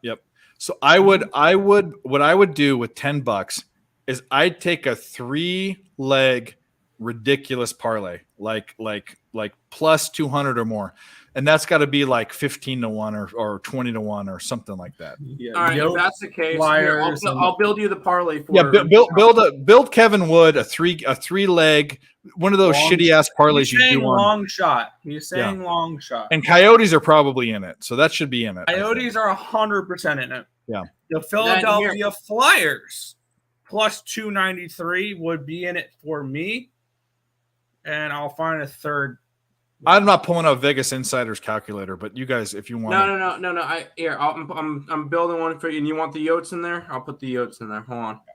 they're plus 320. I think is the best. Here you go. This parlay. Let me hold on. Let me make it an actual parlay. Parlay. $100 to win 7,500. 75-1. There we go. 75-1. You're gonna take the Coyotes at plus 330. Now these odds are based off of Bet Online. Plus 330 for the Arizona Coyotes. Plus 280 for the Seawolves of Stony Brook. And plus 370 for the Bulldogs of Bryant. There's your Hail Mary parlay. Hilarious. There you go. $10 to win 750. Kevin Wood, book it right now. Put it in. Wolves, Yotes, and Bulldogs. Okay. Yeah. I might actually throw $10. All four-legged, ferocious animals. There we go. Let's get it. All right, let's do this. Let's get Nick. Go with your 3 plays. What do you got? All right. I'll go with hockey. Let's do some hockey. I'm going to take the Winnipeg Jets minus 1.5 at plus 125. Hold on, my pen died. Jets minus 1. Is this a reverse run? Oh, no, it's just a regular. Just a regular puck line. They're at home. Plus 145. $2 favorites against the Ducks. Okay. New York Islanders plus 107 on the road against the Nashville Predators. I have this game projected because I wasn't here to break it down. So Yeah, cap it. Yeah. And this is a straight model play. Sorokin, the better goaltender, huge advantage on that side. I have this game projected 3.21 to 2.77. So a nice little edge, projected winner on an underdog. Give me the Islanders at plus 107. And we'll try to decide. I know you like this one, so we'll go with this one. The stars at night are big and bright. You fucking took one of mine, maybe. Fine. You want to use that No, one? No. Are you going a side or a team total? Money line.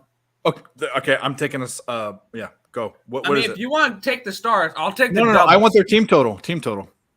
Well, you don't need to double up on the stars. I'll we take do. the doubles. No. Do it. I want to do it. Okay, Let's fine. do it. Stars at night are big and bright. Deep in the heart of Texas. Stars money line against the Florida Panthers. I have that game at a pick'em. Plus what? I have that game. And I know you love these plays. Do it in reg. What's it in reg? No, not in reg. Nope. Because hear me out on this one. I know you love these plays. Oh God, no! I don't bet these. If I would, and I've mentioned a few of these, and it feels like they always hit when I mention them, and I don't bet them because I did it a couple times. The Stars and the Panthers will be playing more than 60 minutes of hockey tomorrow night. That game's going to overtime. Let's just do the money line. What's the money line at? Plus 150. When we can get plus 150 or going for an extra like dollar of value, please, dear Jesus, I'm not saying. That's why I was saying not in regulation. Yeah, I think the regulation draw is a great bet tomorrow. Okay, I love the Stars tomorrow. Yeah, Stars bounce back after losing in overtime the previous game. Oh, I knew I should have I said it. I talked to you about it. I had angst over it. I said, what should I do? If it was a Stars team total, I thought to myself, oh, okay, I'm going to get extra value and go with the money line. I should have taken the Stars over 3 goals. What am I doing? Anyways, Tim. Plus 360 for the draw tomorrow. I might sprinkle a little bit on that. I want to go college basketball. Yes, I love it. Yes. And you have to cap a bit of the game just because we haven't done that. I'll do the 3 dogs that I just talked about. We're going to go Bryant plus 9.5. And these are strictly just value plays. Index plays? Because Bryant. All our plays are index plays. Huh? He said it. Yeah, index plays. Sorry, They're all index plays. Yeah. I have Bryant as a 5-point dog, and they're a 9 and a hook. So I'm going to grab the 9.5. I'll give out Stony Brook plus 7 and a hook versus Brown. We have that game as a 3.5. So value there. And we're going to go with UL Monroe plus 18 and a hook because we have that game at 13.5 against TCU, who does not cover. So those are the 3 plays that I'm going after. All right. Well, I'm going to start it with Stars team total. Mr. Hockey Capper, look at me. There you go. Over 3 goals at -110. Their average, we talked about this. They last night before the game, they were averaging 3.5 goals. They scored 4, so that's over. Over that, it's at least 3.5, so that's fine. I'm going to go with 2 NFL plays now. And we haven't said it. Has anyone said it yet? No. Did Hammer Poop say it? Where's Hammer Poop plays? He had Cowboys. He did. Did I write them down? He had what was the other one? Cowboys and Chargers, right? He had them both. Yes. I got them right here. So that was one of my other ones.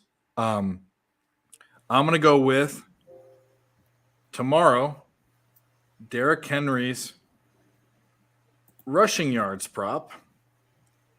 Do I want to go bigger than let's take a look real quick. You guys got a minute? Throw your schlong on the table and take. Yeah, I might go bigger than I want than the bottom. Yeah, no, not should, but bigger than the bottom, bigger than the under -120 play. What do we got? Titans, Green Bay. Let's make this. Maybe should I be safe and do it? Is it worth like? Well, let's see what it is. Player props, rushing yards. There we go. Actually, I'm going to go to this. I'm going to go to Bet Online and do it. Props Builder. Come on now. Oh yeah. On the day I'm up 1, 2, 3. I'm up 3.5 units. Not a bad day. Not a bad day at all. On one book. I think if I'm lucky, I'm going to break even today. Now it's going to be negative on the site. Rushing. I'm 2-1 on posted plays. I'm 2-1 on Terry's show, but on all bets, because I don't just bet those, I'm up 3, almost 4 units. I'll do the math. But. All right, so Derrick Henry, plus 104 at -126, plus 114 at plus 100. See, this is the thing. I'm going to do that one because an extra 22 cents of value is an extra 10 yards. I'm going to do Derrick Henry rushing yards over 114 at plus 100. And that's on Bet Online. 114 plus is at least 14. I think it is. Yeah, it's at least 14. 14 plus? Yeah, that's over 113.5. So it's over 113.5 at plus 100. And then I'm going to take the squarest ass play on the board. And Giants. I'm going to take the Giants. Yeah. The Giants at -3. Let me make sure that's what it is. If it didn't just drop all of a sudden, I doubt it did. Just to make sure, we'll refresh and maximize. God, I'm the worst producer in the world. Wait a minute. What am I looking at right now? Oh, that's the next game. Dallas -7. I was like, holy shit, that's next week. I'm like, what's going on? -3. You can get -3 at -105 at Caesars, which means it might be going down. But. All right. So we got Stars team total 3 over -110. Derrick Henry rushing yards over 13.5 plus 100. And then the Giants of New York in football -3 at -105. I love that. If I don't go 3-0, I don't know. I don't know who can. Hmm. All right, let's get out of here. Let's do this. All right, who wants to plug what? You guys are going to plug the same thing. So, Go ahead, Roach Tim. and Bo. Earl Sports Bets, everywhere. But if you guys aren't, I know some people. What do we got? We got Kelly's two here. people. If you Shout guys out aren't, Kelly. hey, hi Kelly. If you guys are watching on ESP, go over to Dave and subscribe to him as well. It's important to help everybody. Check out LJ as well. He was here. Check out Hammer Poop. Check out Rye Guy. All the people that decided to stop by. Props to everybody. Just check everybody out. Check out the earlsportsbets.com website if you're interested in all that stuff as well. I figured I'd throw that one out there. But ESB every single day, whether it's you'll see me on the ESB show at 10 a.m., Higgs' show at noon. I know Allie and Lenny have their show at 1. There's always Power Hour at 3, Game Time at 5. We have Nerd Talk here. There's plenty of stuff. So make sure you guys should check out everything. A lot of content. It's the big show. Big show. By the way, we're changing things. Yeah. We're changing things. Wednesdays are going to be shorter shows. It's going to be NFL slate until NFL's over, the whole thing, because we all do circa here and the super contest at Westgate. We'll do NHL or another sport in the beginning, and then Fridays are going to be a pick show. I know that runs into PSR's whatever live show they have, but we have a concept. We have a different concept that I think is going to be neat, and it's going to be an hour show. It's going to be short. So, anyways, thanks for dude. Thanks for showing up. You got other important things to do. Thanks, Kelly. But we're going to kiss this one off. We had a good show. By the way, these guys downplay their shit. Earl Sports Bets, they do picks. They sell picks. They don't push that on anyone, but the picks that they sell are fire. They do shows. They have their own channel. It's a way bigger channel than this. Go check them out. Rye Guy, I Am Hydrogen on Twitter. He's growing. Hazmat Suit, whatever the fuck his name is, Hammer Poop. But you'll see him on here. LJ, I mean, if you don't know him, I don't know where you're at. Your head's in the sand. Yeah, exactly. Anyways, he's everywhere. But all right, we're gonna kick this off. Thanks, guys, for watching. We'll be back on Friday. I'm not sure if the new concept will be this Friday or next, but we will be back on Friday in some form or fashion. Thanks for watching. Hit the like and subscribe, and we'll see you then.